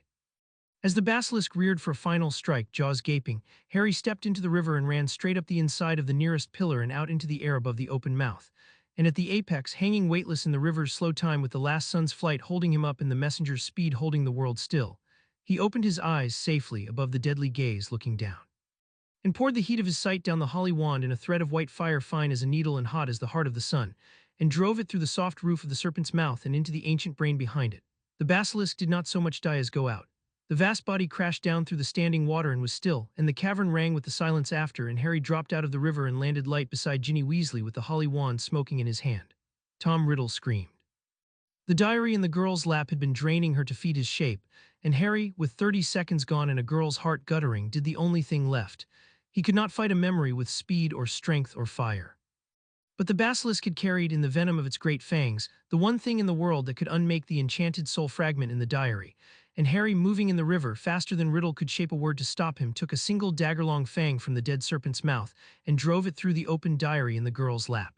Ink burst from the punctured pages like blood from a wound. Tom Riddle's translucent shape convulsed and tore and screamed in two voices, the boy's, and under it the dead-reed rasp of the thing he would become, and a beam of cold light poured out of the ruined diary and up through the cavern. A fragment of soul ripped loose and sent shrieking back to the wraith that had spawned it, defeated, deferred, alive. And in Harry's arms the small steady heart he had catalogued on a train a year before stuttered and caught and began slowly to beat again. Ginny Weasley opened her eyes and saw the boy holding her and the dead monster and the wreck of the diary, and she began to cry, and Harry, who had been raised in a cupboard and had never once been the thing that made the crying stop, held her until the worst of it passed and said, in a voice he kept very small and very steady, "It's over. You're all right. He's gone and it wasn't your fault and you're going home." And the girl believed him because he was very good at the things that mattered, and because for once every word of it was true. He carried her up out of the dark himself at a walk in the slow human time, because some things a girl needs to do at the speed of a girl. The ministry came the next day, and that was the moment the second front Harry had marked at breakfast a year before stopped being a private letter and became a file with his name on the spine. He had known it would. A 60-foot basilisk did not die in the bones of the most famous castle in Britain without the government asking how. And a 12-year-old boy did not walk out of the Chamber of Secrets carrying a saved girl and a smoking wand without the question landing on him. Dumbledore shielded him as best he could. The official story spoke of the diary of dark magic, of a 1,000-year curse undone, and said as little as possible about the boy, but Harry had felt in the round chamber a year before the old man's gentle moth brush against his mind, and he had felt it again now, harder, less gentle, an old wizard who had defeated Grindelwald looking at a child who had done the impossible twice and concluding correctly that he was in the presence of something he did not understand. And behind Dumbledore, in the marble corridors of the ministry, the careful person with the precise hand was writing a second letter, and a heavy-set man in a lime-green bowler hat named Cornelius Fudge was being shown a report about the Potter boy that frightened him more than any report about the Dark Lord ever had, because the Dark Lord at least made sense, and a child who could not be killed and could not be explained did not. Dawlish cornered him once before the end of term in an empty corridor, the flat-eyed man with the notebook finally deciding to ask a question instead of writing one down. 2 years running, he said, the impossible happens at this school, and 2 years running you are at the center of it, and 2 years running there is not one shred of evidence that you did anything at all. A lesser investigator would call that innocence. His flat eyes did not blink. I call it discipline. Innocent boys leave traces, Mr. Potter. They panic, they boast, they make mistakes, you don't. I have been doing this for 30 years, and I have met exactly 3 people who could stand in front of me and give me nothing, and the other 2 are in Azkaban. He let that sit. What are you? 12, Harry said, and gave the man a tired, frightened, perfectly ordinary boy and let him look at it as long as he liked. Dawlish looked for a long time. Then he closed his notebook, and Harry understood that the closing was not surrender but a decision, that the man had concluded he would get nothing today and would therefore wait and watch, and write it all down for someone in London who would know what to do with it when the time came. 12, Dawlish agreed and walked away, and Harry stood in the empty corridor and added the flat-eyed man to the lit, open, watch part of his attention where the dangerous things lived and went on growing. The letter reached Harry on the last morning of term, all-born, expensive parchment, the same precise hand. You begin to be understood, it said. There are those at the ministry who see a weapon and those who see a threat, and they are the same people, and they will come for you wearing the face of the law because the law is the only chain long enough to hold a thing like you. I am not one of them. I am the one who would rather understand you than own you, and there are fewer of us every year. When the law comes for you, and it will before you are finished growing, remember that you had a friend who told you so.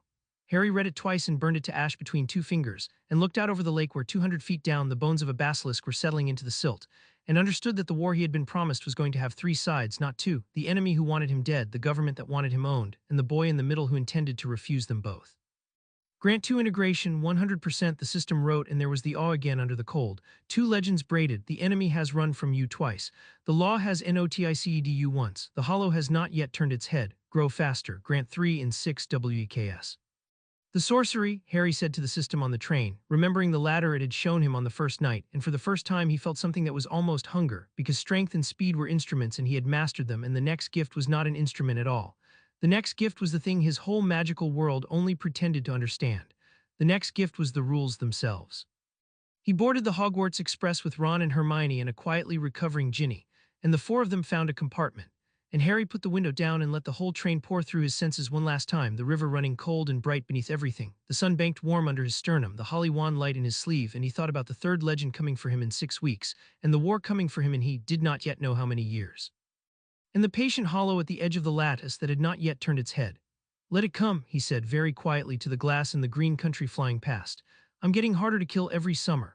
And the train carried him south toward his 3rd birthday under the system, and the legend that would teach a boy who had mastered strength and speed that there were powers in the world that did not care how fast or how strong you were, and that he was about to master those too. Chapter 3 and Chapter 4, Year 3, the sorcery, the 3rd grant did not strike Harry, and it did not pour into him. It opened him the way a key opens a lock it was cut for, and through the opening he saw, for one endless instant, the machinery of everything. He was 13, and it was midnight on the 31st of July, and he had spent the summer in the forge. He had stopped going to Privet Drive at all, flying north each night to the warded room under the 7th floor that the castle could not feel, because a boy who could cross Britain in a held breath did not need to live in a cupboard ever again. He sat cross-legged on the cold stone with the holly wand across his knees, the sun banked warm under his sternum, the river running cold and bright beneath his feet, and he waited for the system to make him into something new. Grant 3 begins, archive entry, the Sorcerer Supreme, designation Doctor Strange, stand by, the forge unfolded. That was the only word Harry ever found for it.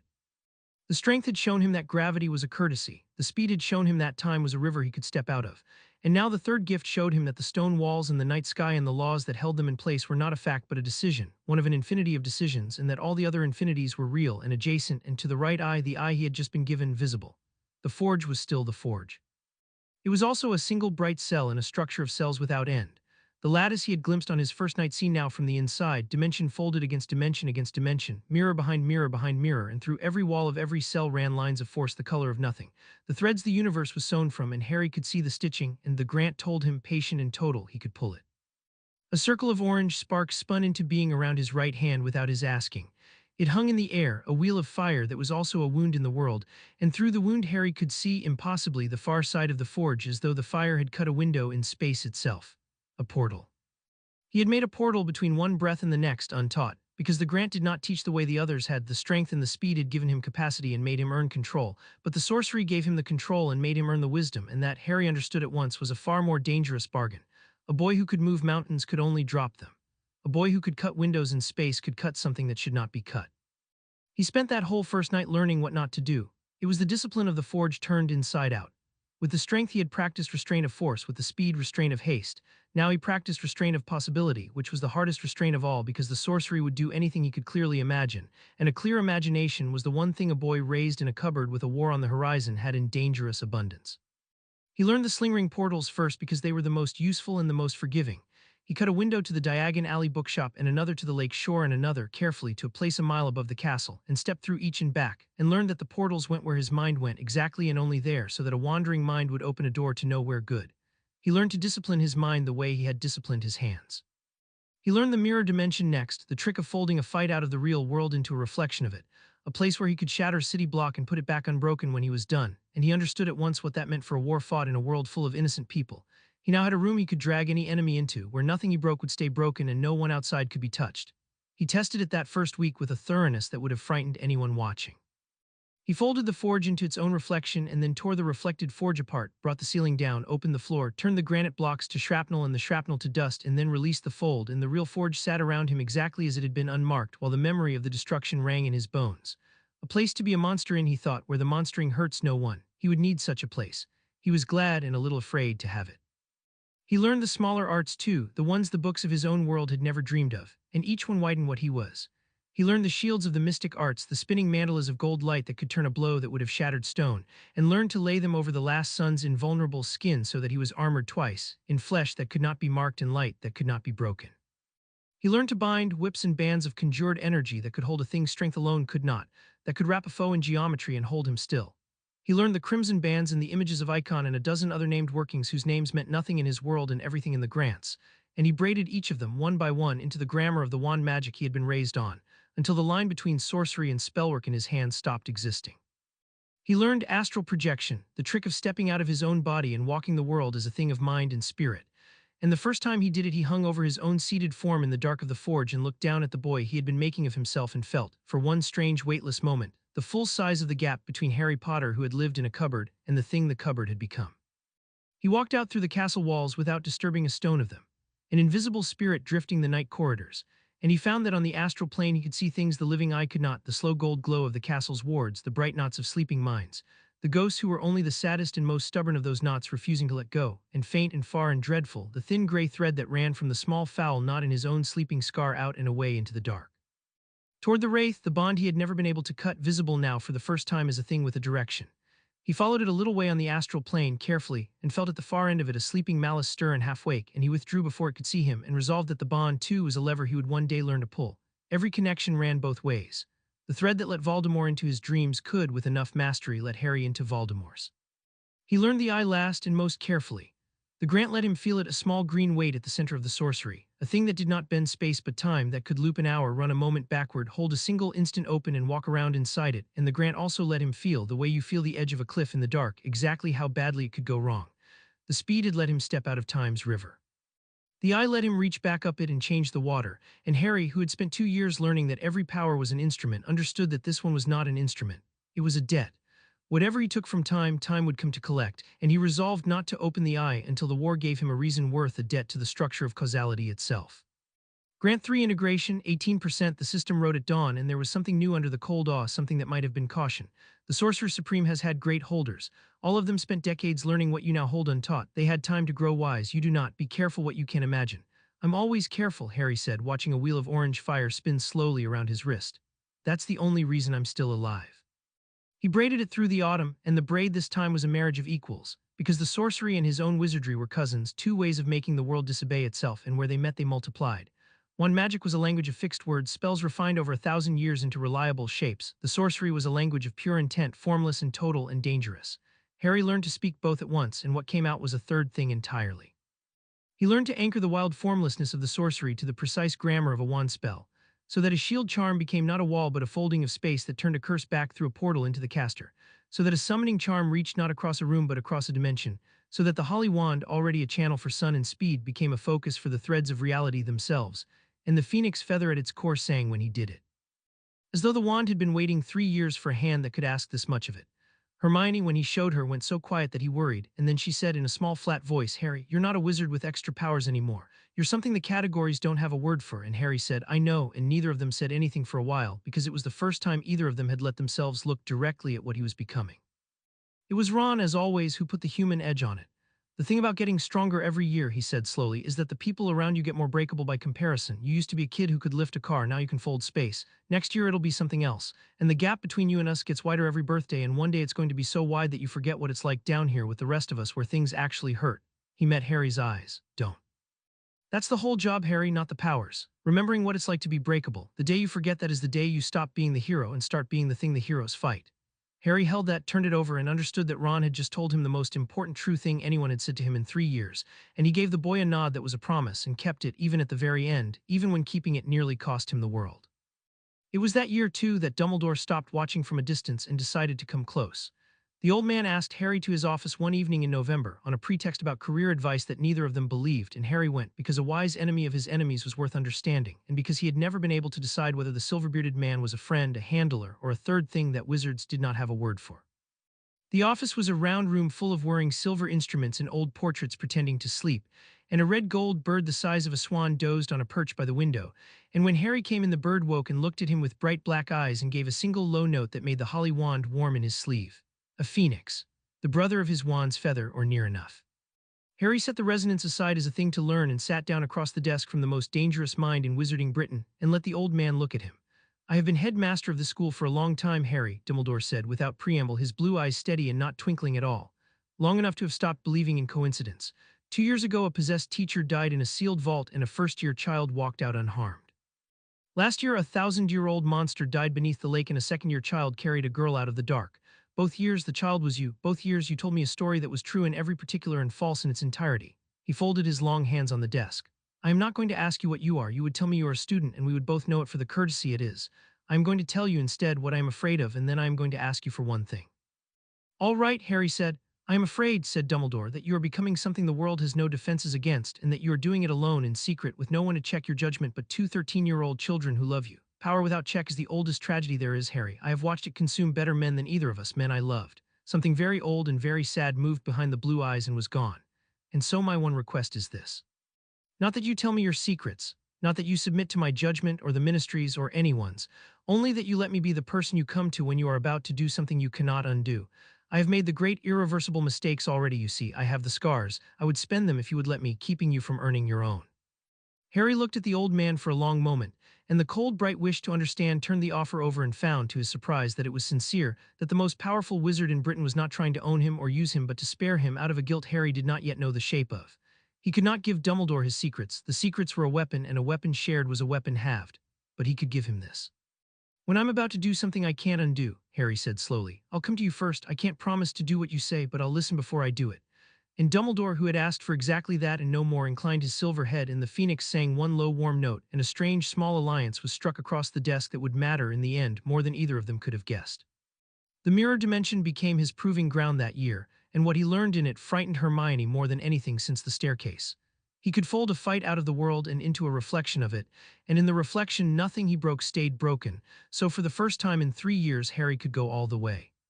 He could open the throttle of every braided engine he had and find out what came out the far end, with no castle to crack and no friend to endanger. And the answer, when he found it, was sobering even to him. In the mirror forge, he tore the reflected castle off its foundations and held it overhead, 10,000 tons of stone, the last sun's strength and the mind's wide telekinetic hands sharing the load. He wrapped it in storm and lightning until the air screamed. He folded portals through it and ran the river around it until the whole reflected mountain hung in a frozen instant of green-edge time. And then, because Hermione had taught him that a power unmeasured was a power that owned you, he wrote down exactly what he had done and how it had felt, and where he had felt the edge of his own control begin to fray, so that the next time he reached that edge he would know it before it knew him. He jeweled himself too, which was the strangest and most useful training of the year.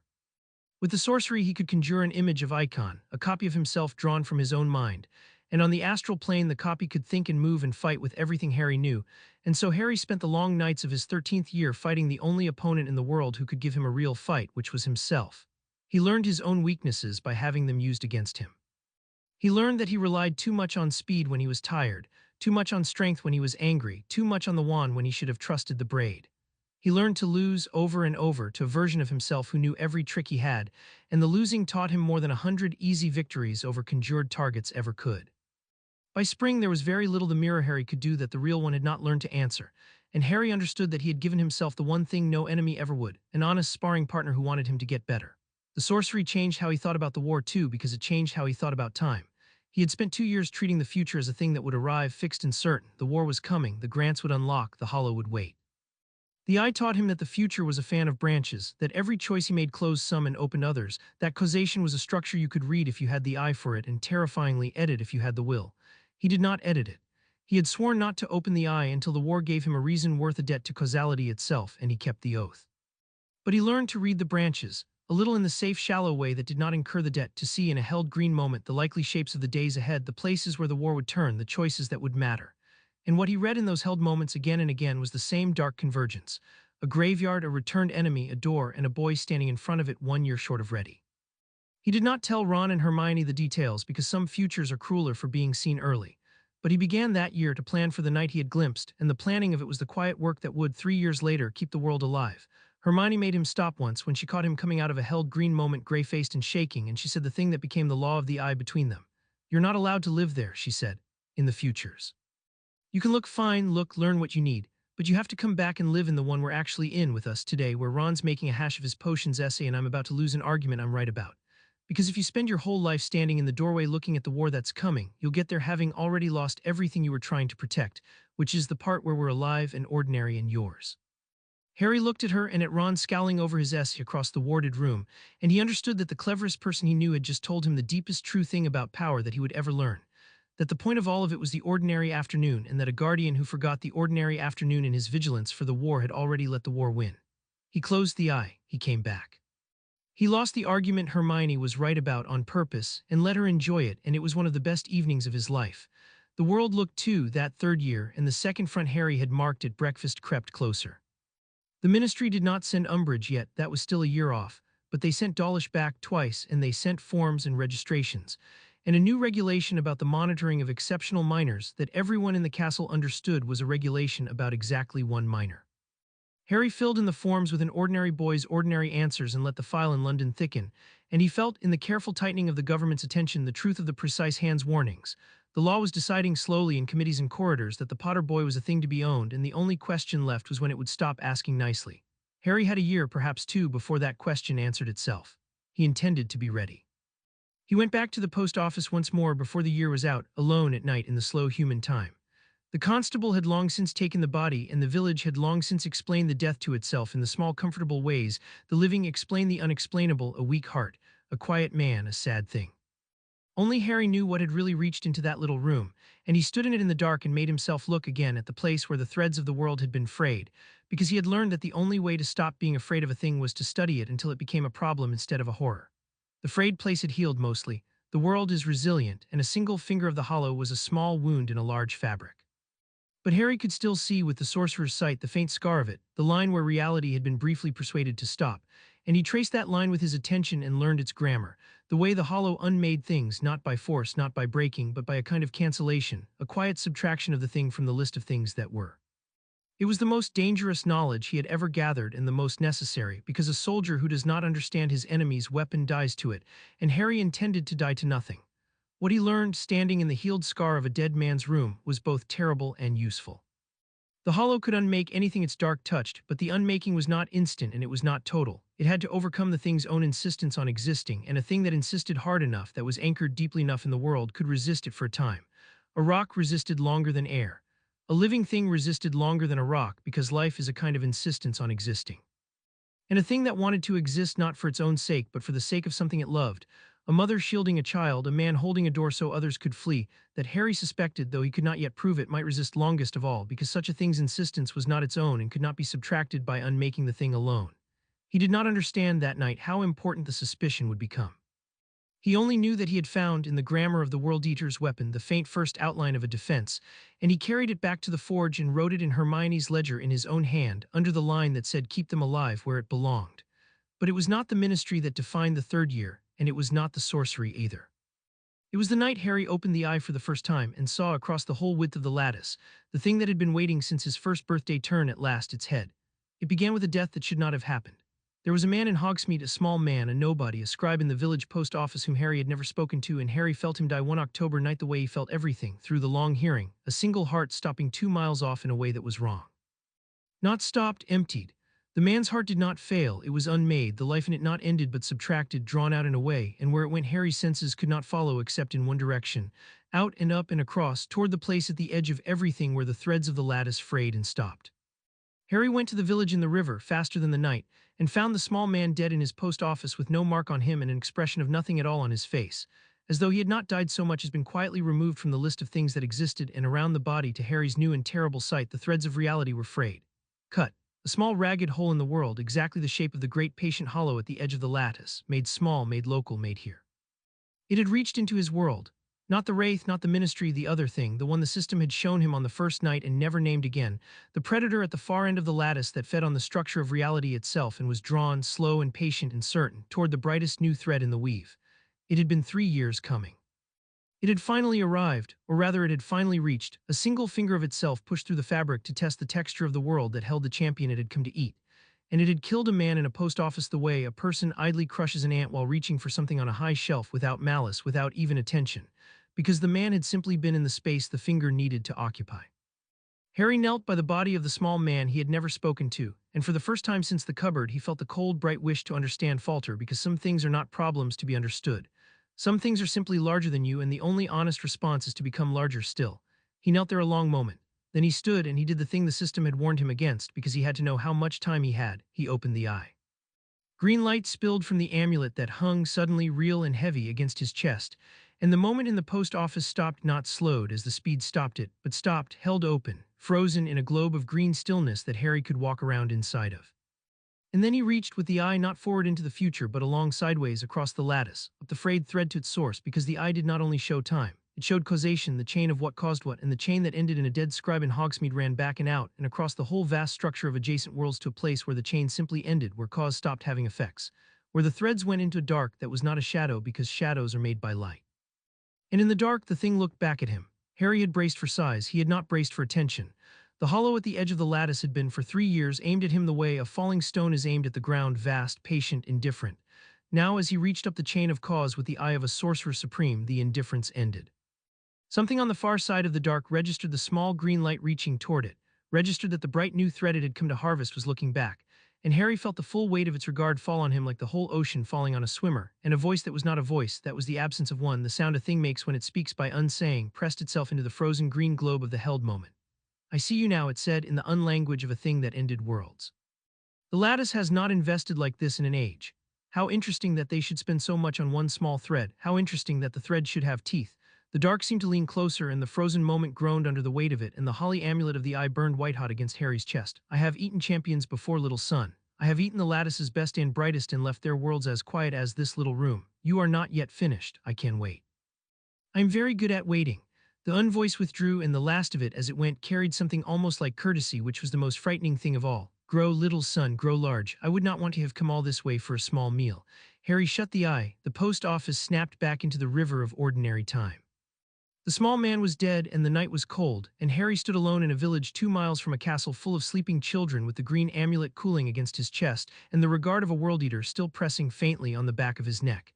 He had wanted to know how much time he had. He had his answer, and it was both better and worse than he had feared. Better because the thing would wait, it wanted him grown, wanted the meal worth the journey, and that patience was the gift of years he needed. Worse because nothing about its patience was hope. It was not waiting because it could be stopped. It was waiting because it did not believe it could be, and a predator that wants its prey larger is a predator entirely certain of the outcome. The system spoke into the cold, and for the first time its cold words shook. You should not have lookid, it wrote. Now it has looked back, I cannot undo this.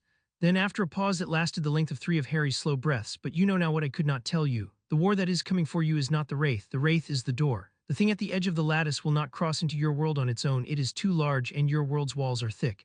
It needs a hand on this side to open the way. It needs a wizard who would tear any veil for power, who has already split his own soul and would not flinch at splitting the world. The system's cold letters burned in the dark. It needs Lord Voldemort. And Lord Voldemort, who you have beaten twice, is looking for exactly the kind of power the thing at the edge will offer HIM. They have not yet found each other. When they do, the war will begin in earnest. Grow faster. Harry stood in the cold a while longer. Then he picked up the body of the small man he had never spoken to and carried it, at a walk in the slow human time, back toward the village constable's house, because the man had a family and they deserved to bury him. And Harry had learned in the round chamber 2 years before that the dead the war collected were not statistics. and that the whole point of becoming a Titan was so that fewer of them would have to be collected at all. He did one more thing before he left the village, a small thing, the kind of thing Ron had taught him mattered. He found the dead man's name on the letters in the post office. Cuthbert Mockridge, the careful copperplate said, and he learned that the man had a wife and 2 daughters in a cottage at the edge of Hogsmeade. And Harry went to the cottage in the river unseen and laid on the kitchen table a purse of his parents' gold heavy enough to keep 3 people for a decade, and was gone before the dog woke. It would not bring the man back, nothing brought anyone back, but it was the difference Harry was learning between a Titan and a weather system, and he intended to stay on the right side of that difference no matter how large he grew. He told Ron and Hermione everything the next night in the forge, and the 3 of them sat with it a long time in the warded dark.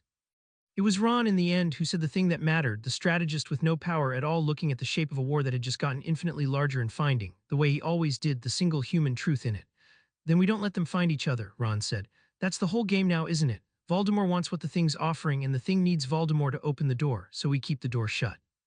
We get to you finished, really finished, all the powers, the full stack before Voldemort's strong enough to be useful to it. We win the race or we don't get to have the fight. And Hermione, the loremaster, was already pulling parchment toward her, already mapping the years, the grants to come, the timeline of a boy becoming a Titan against the timeline of a wraith becoming a key, and Harry watched his 2 friends turn the largest fear he had ever carried into a problem with edges into a thing that could be planned, and he felt the cold, bright wish to understand steady itself again and come back and sharpen. 4 grants left, Hermione said, looking up from her parchment, her clever eyes bright and unafraid. 4 years if the pattern holds, 4 more legends. Harry, what do you do with 4 more years of this?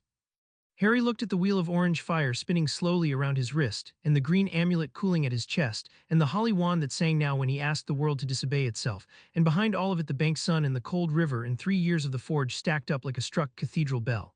I become the thing it should have come all this way for, he said. And then I find out whether it was right to be so certain. They made a plan that night that held with revisions all the way to the end. Hermione mapped the race, 4 grants, 4 years, against an enemy who had to find a door he could not see and learn to open it. Ron mapped the people, who in the castle could be trusted, who in the Order of the Phoenix that Dumbledore was quietly rebuilding could be reached, which of the masked faithful around Voldemort might be turned or watched or used. And Harry mapped himself, the cold, honest inventory of what he was and what he would become, the strength and the speed and the sorcery already his, the 4 legends still ahead, and the single unchanging purpose under all of it, the thing the cupboard had taught him before the system ever spoke: keep the people you love alive. It was not a complicated war aim. It was, Harry was beginning to understand, the only one that could not be corrupted, the one the sorcery's bargain and the mind's temptation and the storm's demand would all in their turn test against. He wrote it at the top of Hermione's parchment in his own hand, the holly wand burning the words into the page so they could never be rubbed out, keep them alive. Everything else was tactics. The bond gave him his first true glimpse of the enemy's mind that year, and what he saw there reshaped the war for him. The sorcery had let him walk the astral plane and follow the gray thread of the scar a little way toward its source. And one night, carefully with every shield he had raised against the danger, Harry let himself look not into Voldemort's plans, which were guarded, but into the texture of the man, the thing underneath the planning, and what he found surprised him. He had expected malice, and there was malice, but the malice was not the foundation. The foundation was fear, an old, vast, bottomless fear of death, the terror of a child who had decided that the only safety was to never be at anyone's mercy again, and who had spent a whole life and a torn soul building walls against an ending that walls cannot stop. Harry withdrew before the sleeping malice could feel him, and he lay in the dark of the forge and turned the discovery over, and he understood that he had learned the most important thing about his enemy that anyone had ever learned: that Lord Voldemort was not strong. He was the strongest frightened thing in the world, and everything he had ever done, every cruelty and every murder and every torn fragment of his soul, was the act of a creature running from the one thing it could not outrun, which was the ending of itself. It did not make Harry pity him less. It made him pity him more and understand him better, and it planted the seed of the thing Harry would offer him years later at the very end across the closing door. He told Hermione what he had seen because he told Hermione everything, and she wrote it in the ledger in her small, fierce hand, under a new heading she titled simply The Enemy. It's a weakness, she said, tapping the page. Fear always is. A thing that's running can be led. A thing that wants above all else to not end will always, always reach for the thing that promises it'll never have to, and that's exactly what the Hollow is going to offer him. She looked up, her clever eyes gone grave. It's how they find each other, Harry, not by accident. The Hollow offers the one thing Voldemort has wanted his whole life, and Voldemort is constitutionally incapable of refusing it. It's not a risk that they ally, it's a certainty. The only variable is when. And Harry, looking at the certainty laid out in his friend's careful hand, understood that the race had a shape now and a clock, and that the clock was Voldemort's fear, and that fear does not wait. The 3rd year ended quietly on the surface. He passed his exams a respectable distance behind Hermione. He flew his house to the Quidditch Cup. He let Dawlish's file think him dangerous and controlled, and let Dumbledore's gentle mothbrush find a clever, closed-off boy, and let the world go on believing it understood the famous Harry Potter. And on the last night of term he stood at the top of the astronomy tower with the whole green dark country spread out below him and the real stars wheeling overhead. And he opened the long hearing all the way, and the river all the way, and the sorcerer's sight all the way, until he could feel the whole structure of the world he had sworn to save, the sleeping children in the castle, the small mended family in Hogsmeade, the marble corridors of the ministry, the wraith somewhere far off and patient.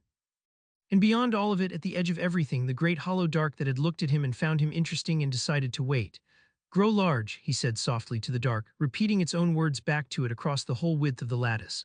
"I intend to, and when I'm finished, I'm going to come all that way myself and find out what a world eater is afraid of." Grant 3 integration, 100%, the system wrote, and the all was back steadier now, and under it, for the first time, something that in a person Harry would have called hope.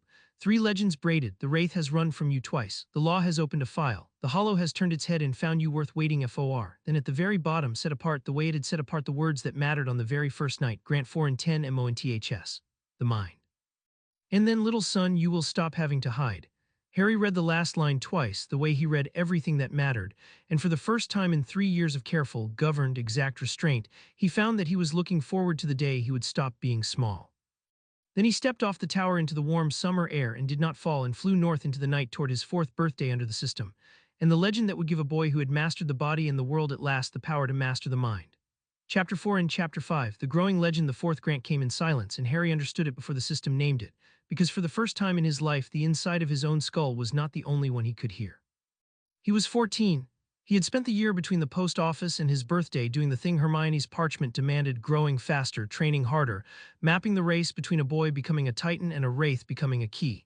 He had stopped pretending in the forge that any of it was a game. And on the 31st of July, alone in the warded dark with the sun banked under his sternum and the river running cold beneath him and a wheel of orange fire spinning idle around his wrist, he felt the 4th legend arrive not as force or speed or sight but as company. Grant 4 begins. Archive entry, the most powerful mind. Designation, Professor X, stand by.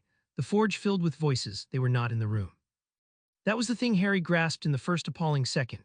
Before the discipline he had built over 3 years caught him and held him upright, the voices were not in the room because there was no one in the room, and yet the room was crowded, packed, deafening, because the grant had thrown open a door in his mind that looked out onto every mind for miles, and through it poured the dreaming castle.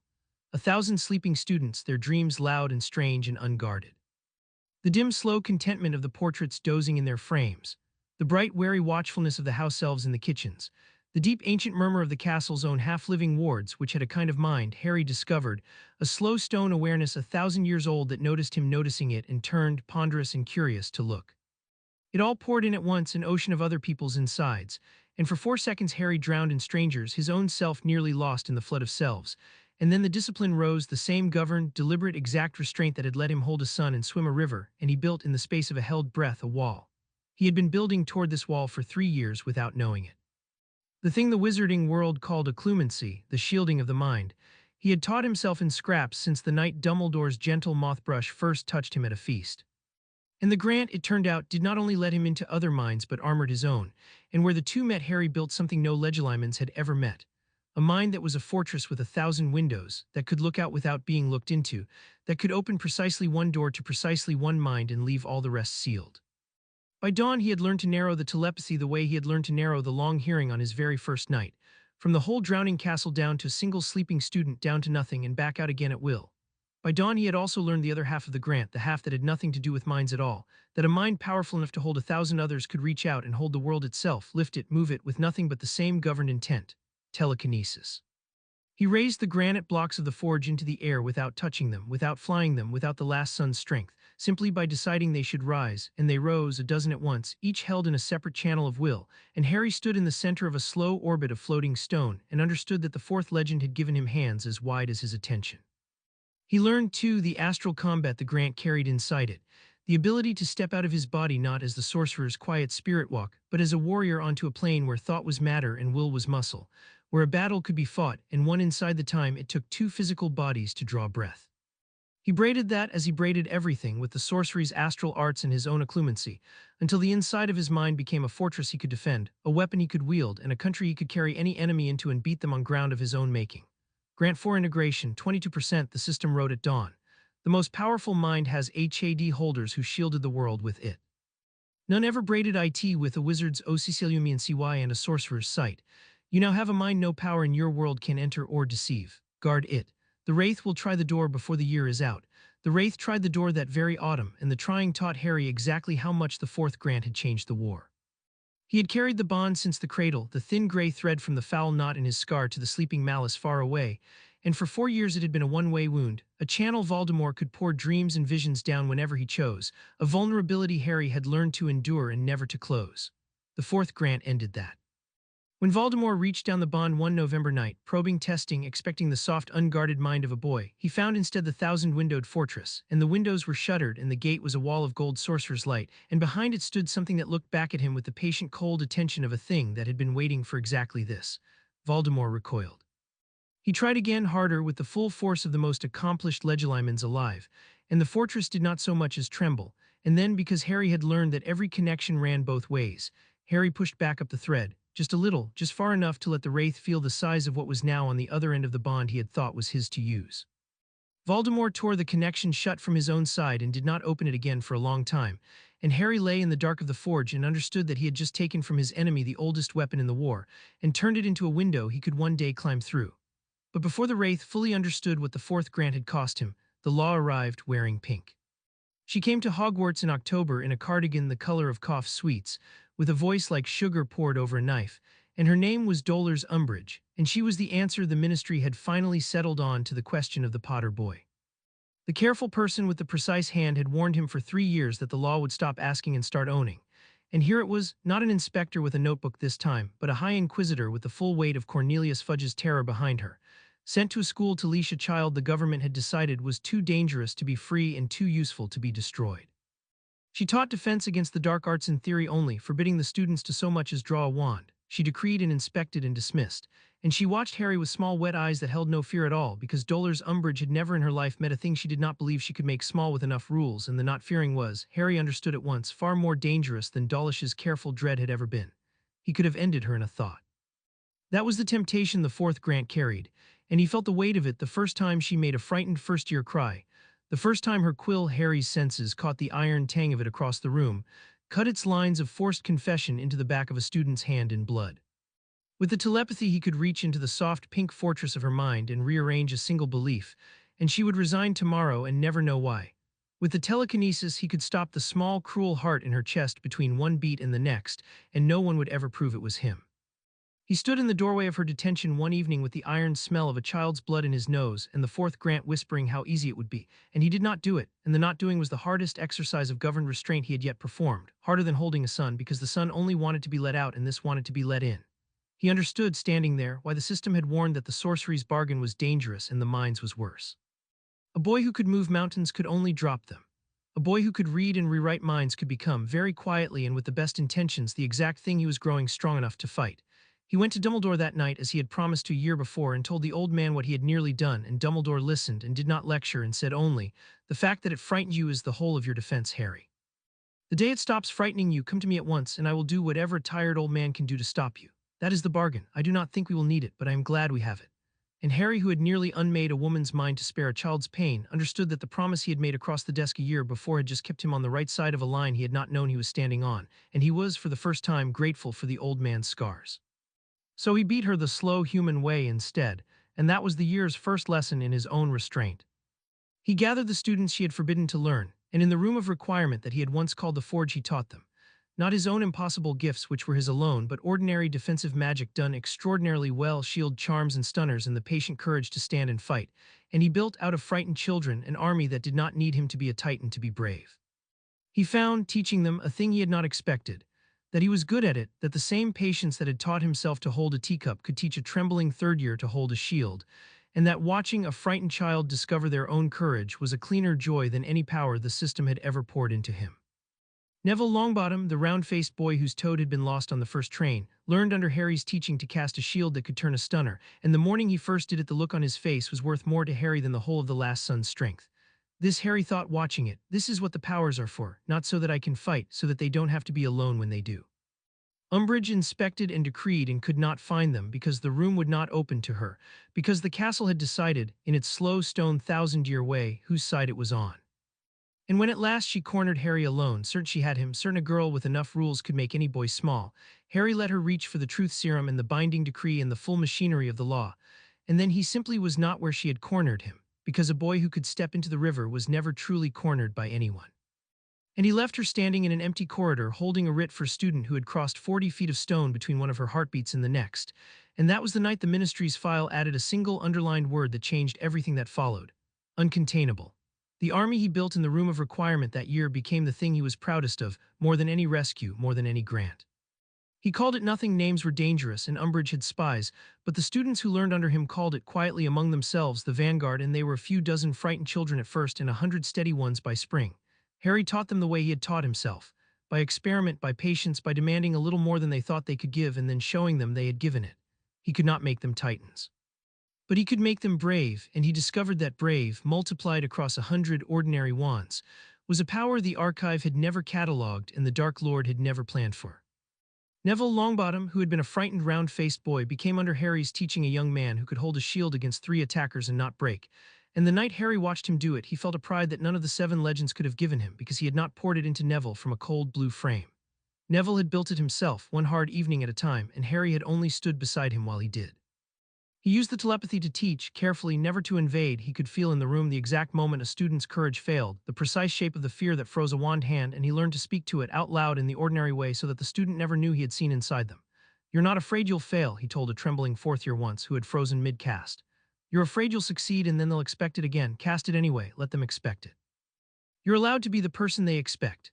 And the girl cast it and wept and cast it again, and Harry understood that the most powerful mind in the world was most powerful not when it moved mountains but when it found the one true word that let a frightened child stand up.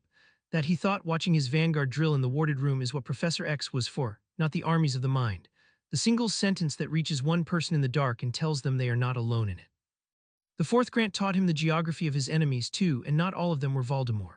He could feel now the texture of the minds around him, and he learned to read a room the way Ron always had, except where Ron read faces and habits, Harry read the thing underneath, the want and the fear and the loyalty that drove a person.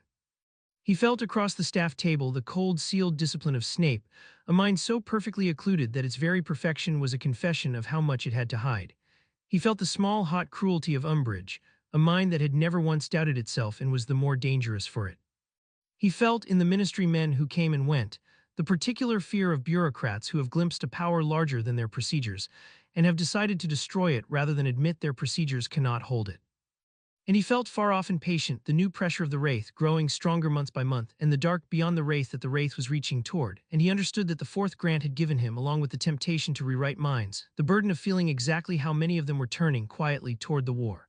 The 5th grant came on the 31st of July, and it came with thunder. Harry had grown used by now to the shape of the unlocks, the strike, the pouring, the opening, the company. He was not prepared for the storm.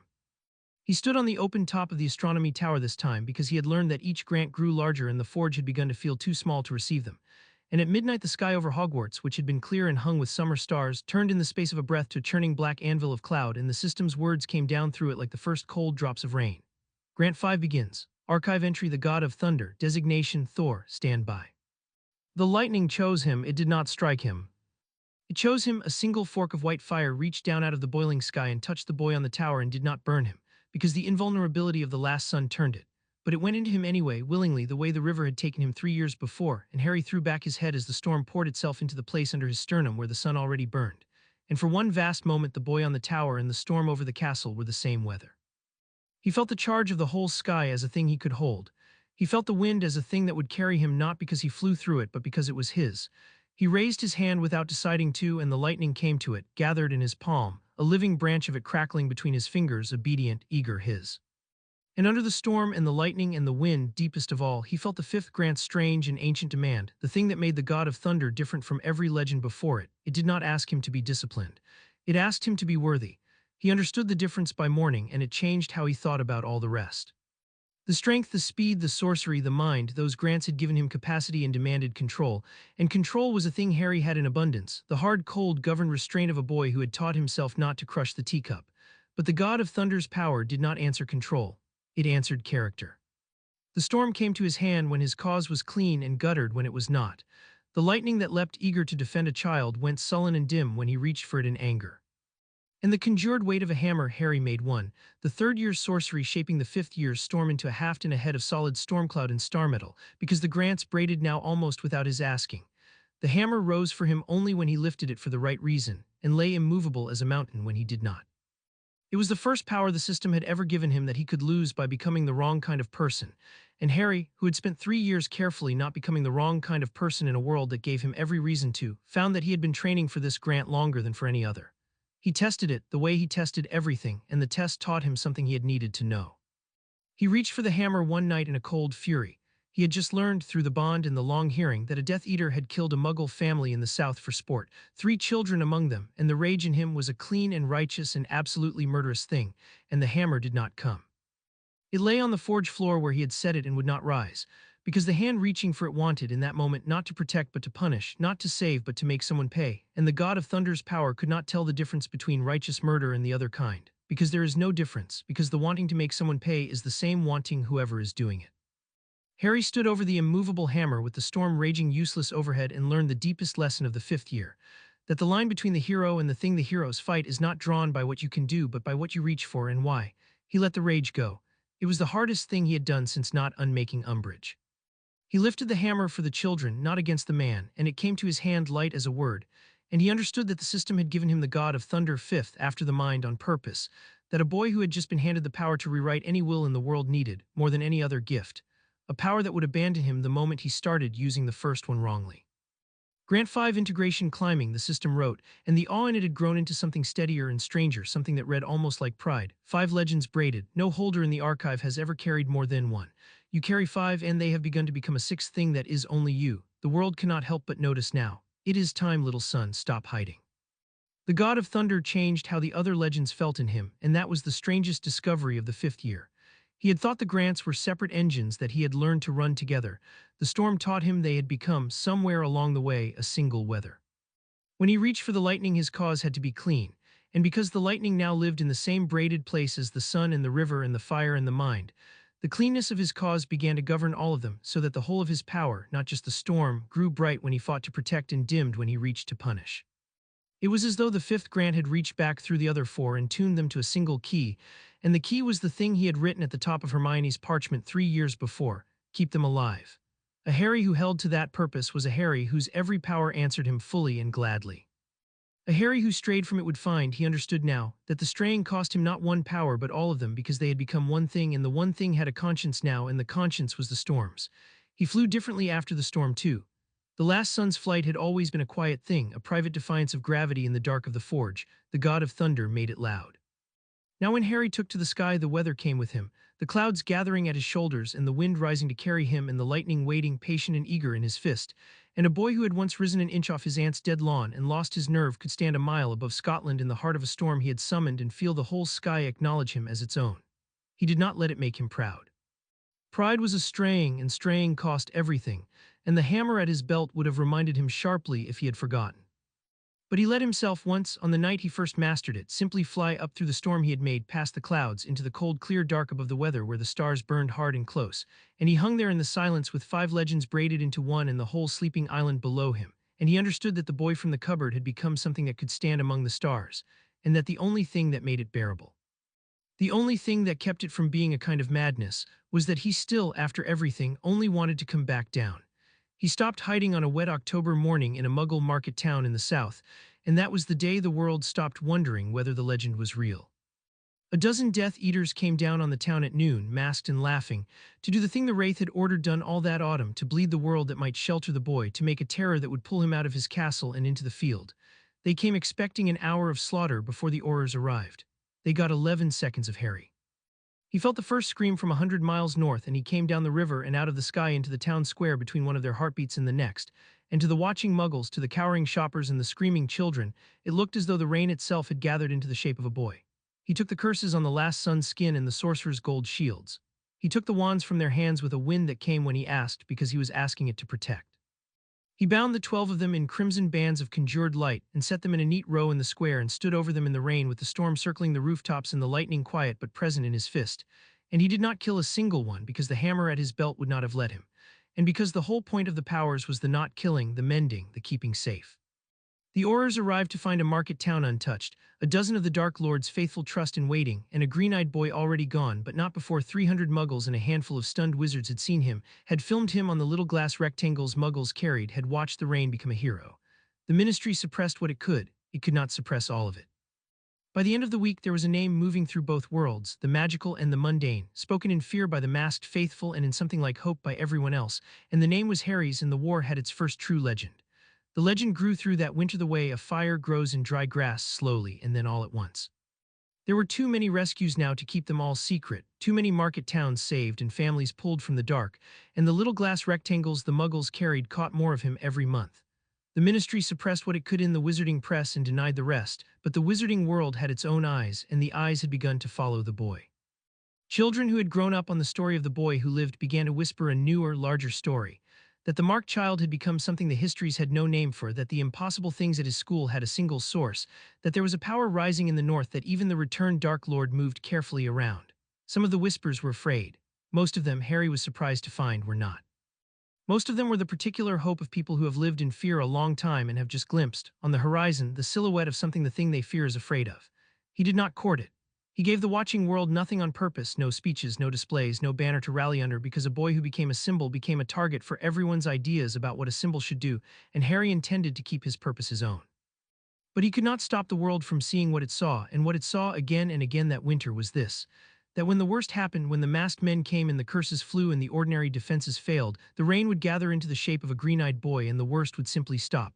A village in Yorkshire, a train outside Cardiff. A burning ward in a muggle hospital that no wizard was supposed to care about, and that Harry saved anyway, because the line between worlds had never made sense to him and a child was a child. By the time the snows melted, there was a name moving through both the magical world and the mundane one, spoken in fear in certain dark houses and in something like prayer in the small frightened places, and the name was his, and the war he had been promised in a cupboard had found at last its first true legend, and it was not the Dark Lord. Voldemort read the same reports in his own dark houses brought to him by his own watching eyes, and he did not fear them the way a smaller man would have. He studied them. The Wraith had spent a lifetime learning that information was the only true power, and the reports of the rising boy were the richest seam of information he had ever mined. Here was the famous Potter child who had hidden for 4 years, finally showing the world fragments of what he could do, and every fragment was a measurement Voldemort could use. How fast, how far, how much weight, how much fire, how many places at once. The Wraith built his understanding of the Titan from the Titan's own rescues, the way a hunter learns an animal from its tracks, and the more Harry saved, the more Voldemort learned, and the more Voldemort learned, the closer he came to the one perfect plan that could spend a thing that could not be beaten.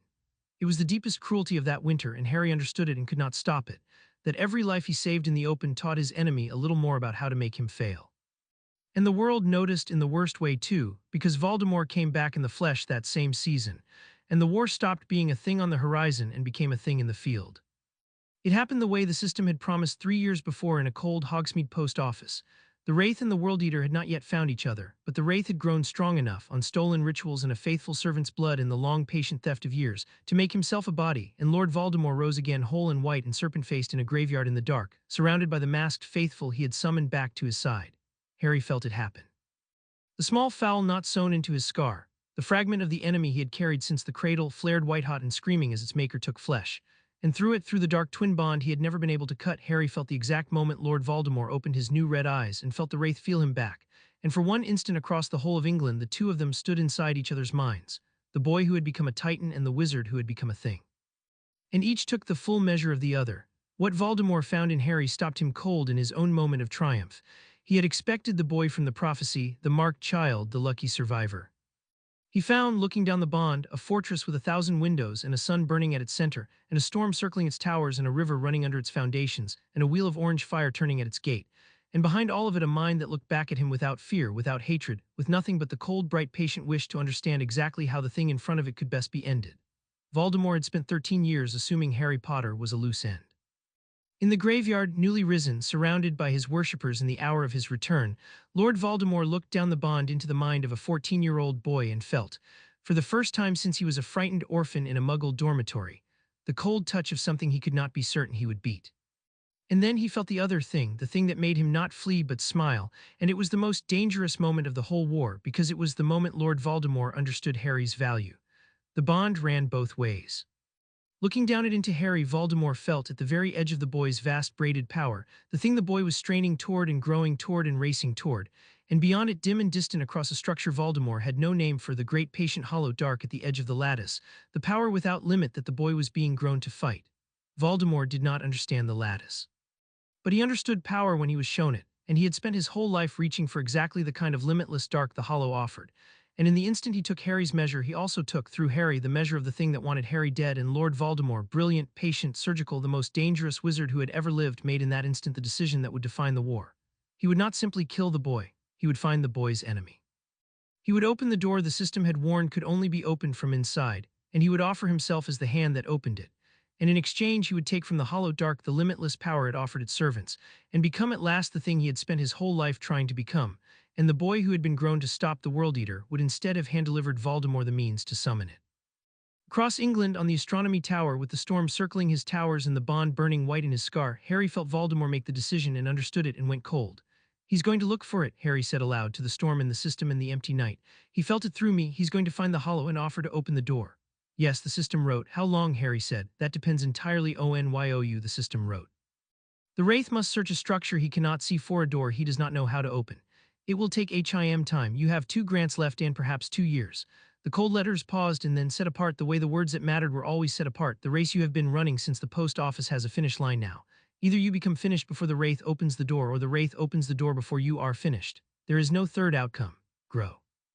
They held a council of war that night in the forge, the 3 of them, and for the first time a fourth, Ginny Weasley, who had carried a piece of the enemy in her own head for a year and had a claim on the war that none of them would deny, and who had grown in the years since the chamber into someone whose steady nerve Ron trusted more than his own. Hermione laid out the race in cold numbers: 2 grants, 2 years, against an enemy who had to find an invisible door and learn an impossible ritual. Ron laid out the human board, the Order rebuilding under Dumbledore, the Ministry fracturing as Fudge's denials collapsed under the weight of a returned Dark Lord and a rumored Boy Titan, the masked faithful, and which of them might break. And Harry laid out the truth none of them wanted to say first, which was that the strategy had not changed since the post office and never would. Keep the door shut by finishing the climb, and keep the people alive while he climbed. "He's going to come at you through us," Ginny said quietly, naming the thing Ron's face had been holding back. "He can't beat you, so he'll make you choose. Every life he threatens is a life you'll come out of the forge to save, and every hour you spend saving us is an hour you're not finishing. That's the whole shape of it now, isn't it? He bleeds the world to slow you down." And Harry looked at the 4 of them in the warded dark and did not lie because they had earned the truth. "Yes," he said, "that's the whole shape of it. And I'm going to come out every single time, and we both know it, and so does he. So the only way we win is if I finish anyway, fast enough that it doesn't matter how many times he makes me stop." It was not a comforting plan. It was the only true one, and they took it because they were his and because there was no other. And then, far out across the whole width of the lattice, in the dark that was not a shadow, the great patient hollow that had killed a man in a post office and looked back at a boy through the eye and decided to wait, it spoke for the first time since that night. And it spoke not to Harry but past him, over him, to the new red-eyed thing standing in a graveyard in England, and Harry, caught between the 2 of them on the bond, heard every unword of it. "A hand," the hollow said, with something almost like delight in the unlanguage of a thing that ended worlds. "At last. The lattice grew me a meal with teeth, and the meal's own world has grown me a hand to open the door. How efficient, how very efficient.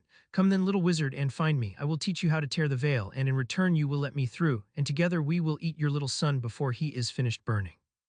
The dark seemed to lean across the whole structure of adjacent worlds, and the last of it fell on Harry like the ocean falling on a swimmer, and it was for the first time aimed directly at him, and it was for the first time in a hurry. "Grow faster, little son.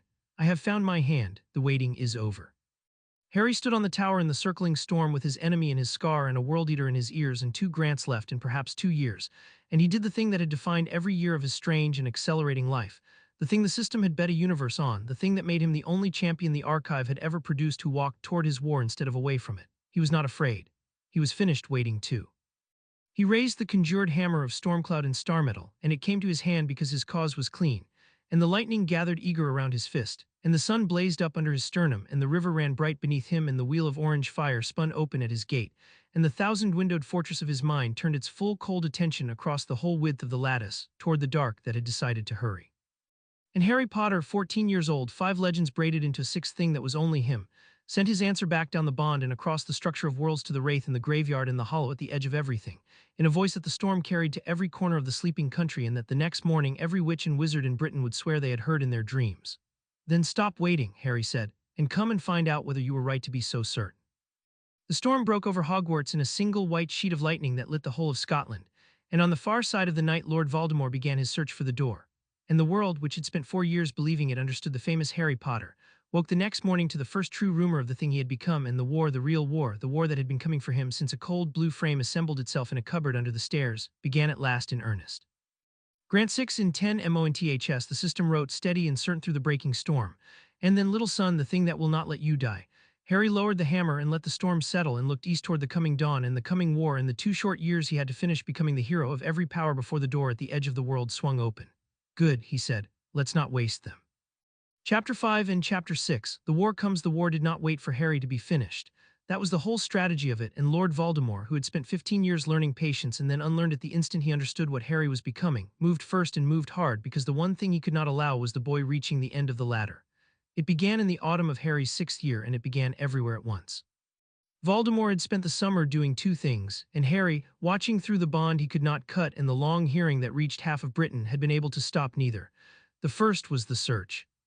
The wraith hunted the door, the place where the veil between the world and the hollow dark ran thinnest, the seam he could tear with the right ritual and the world eater's whispered instruction, and Harry felt him circling it, felt the cold, patient unvoice of the hollow leaning across the lattice to guide his enemy's hand, and knew that somewhere in England a wizard and a world eater were teaching each other how to end everything.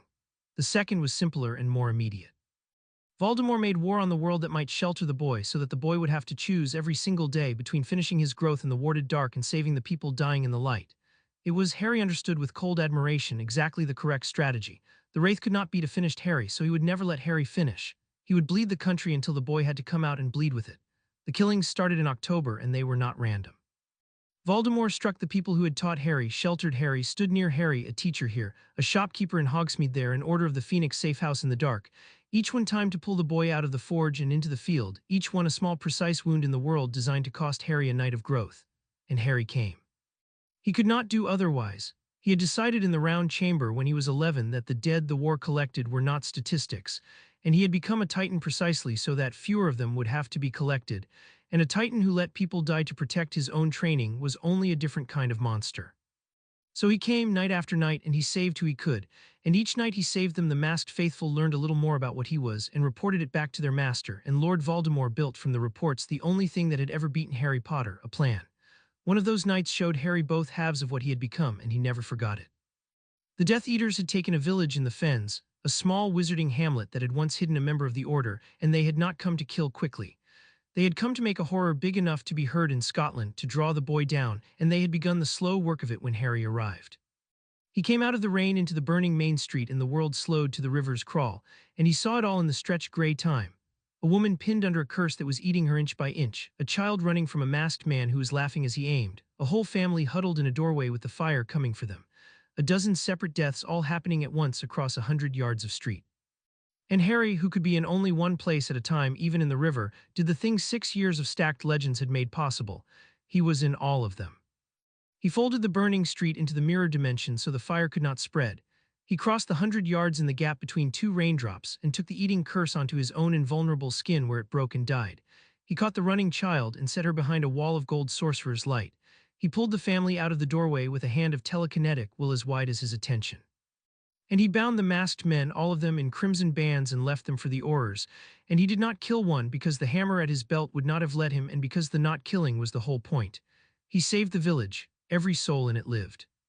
And it cost him a night of growth. And the woman who had been pinned under the curse looked at the boy who had saved her with an expression he had seen before on Hagrid and on Ron, the looking at him like a gift, and Harry understood that this was the war Voldemort had designed. A war he could win every single night and lose a little of the race with every victory. The Vanguard fought that autumn too, and Harry had to learn the hardest lesson a teacher ever learns, which is that you cannot keep the people you have made brave from using their bravery.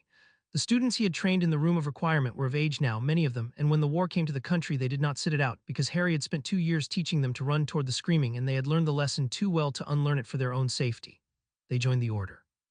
They warded the houses and moved the families and stood the night watches, and some of them did not come back, and Harry attended their funerals at the back under the cloak, and made himself look at the coffins of children he had taught to be brave, and understood that he had given them the courage that had killed them. It was the cruelest weight the war laid on him, crueler than the strangers he could not save, because these he had made, and Hermione, who saw him breaking under it, said the thing that let him carry it. "You didn't make them brave so they'd be safe," she said. "You made them brave so they'd have a choice. Cowards don't get to choose, fear chooses for them.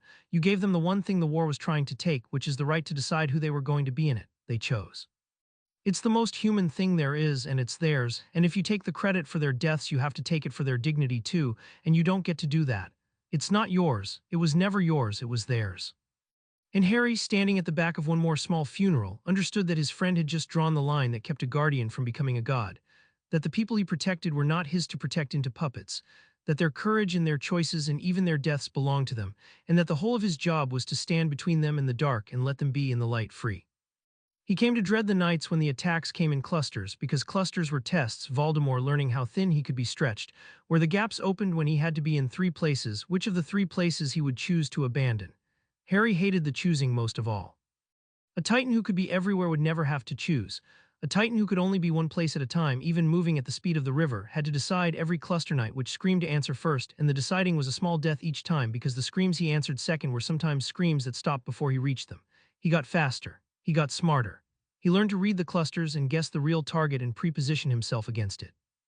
But he never got fast enough to never have to choose, and the choosing wore a groove in him that the one who endures would later have to heal, because it was the one wound the war gave him that did not bleed and did not close, the knowledge that being the last line meant being the one who decided on the worst nights who the last line could not reach.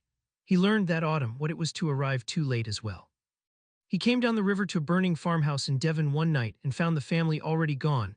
3 generations of a wizarding line ended for the crime of having once given the Potter boy a bed, and he stood in the smoke with all the power of 5 legends in his hands, and not one of those powers able to do the only thing that mattered, which was to make the dead undead. He learned that being a Titan did not mean winning. It meant being the last line, and last lines fail, and when they fail people die, and the failing is yours to carry whether or not the failure was. He carried it. He came back to the forge between rescues with Ash on him and grew harder and faster and more dangerous, and Hermione watched the numbers of his integration climb and watched the something in his eyes the numbers could not measure, and she said to Ron once when Harry could not hear, "He's winning the race. He really is. But I don't know what's going to be left of him when he crosses the line," and Ron, who saw people, did not answer because he did not know either. It was Dumbledore who tried that autumn to give the war a shape that did not run entirely through one boy. The old man had spent 2 years quietly rebuilding the Order of the Phoenix, the secret society that had fought Voldemort the first time, and now he threw it into the field not to win battles a Titan could win without them, but to do the thing Harry could not, which was to be in 100 places at once. The Order warded the homes Harry could not guard, moved the families Voldemort hunted, fought the small actions in the dark that kept the Wraiths faithful from ever feeling safe, and bled for it, because they were ordinary witches and wizards and the enemy was not.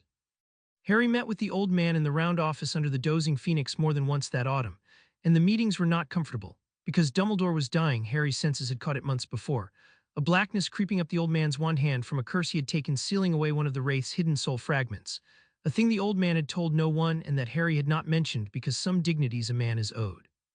"You are going to have to end this yourself, Harry," Dumbledore said the night before the last battle, his blackened hand resting on the desk between them. "I have spent my life arranging the board for the players who would come after me, and you are the last and the greatest of them, and I am sorry for it, because you are also a boy who should have had a childhood, and instead you had a cupboard and a war." He looked at Harry with the old blue eyes that no longer bothered to twinkle. "When the night comes, and it is coming, I can feel it the way you can feel the storm. Remember the thing you wrote at the top of Miss Granger's parchment. I have read a great many wizards who could do extraordinary things. The ones who were not destroyed by it were the ones who never forgot for a single moment what the extraordinary things were for. Keep them alive, Harry. That is the whole of wisdom. Everything else is tactics." And Harry, who had heard the old man use his own words back to him, understood that Dumbledore had read the parchment somehow or read him, and that the alliance struck across this desk 3 years before had just given him, on the eve of the worst night of his life, the one piece of wisdom that would carry him through it. The war ground on through the autumn, and Harry learned the cruelest arithmetic of being the last line, that an enemy who could not beat you could still spend you hour by hour, attack by attack, until the hours you were not spending on growth added up to the 1 hour that mattered. Voldemort never sent a force Harry could not break. That was the genius of it. He sent forces precisely large enough to require Harry's attention and precisely small enough that breaking them taught the Wraith something new about the boy's limits. A probe disguised as an assault, a lesson disguised as a battle. Each night Harry came down the river and ended the threat and saved the people, and each night he came back to the forge a little more tired, a little more known, a little further from the finish line of the 7th grant, and each night Voldemort's understanding of him grew a little more complete. Hermione's ledger, which had tracked Harry's powers for 5 years, began that autumn to track something else. The pattern of the attacks, the shape of the Wraith's curiosity, the slow, careful map their enemy was drawing of exactly how the Titan could be made to be in the wrong place at the wrong time. "He's not trying to win these," she said one gray morning, the ledger open between them, her clever eyes frightened in a way Harry had not seen since the chamber. "He's studying. Every fight he's learning where you have to go and how fast and what it costs you.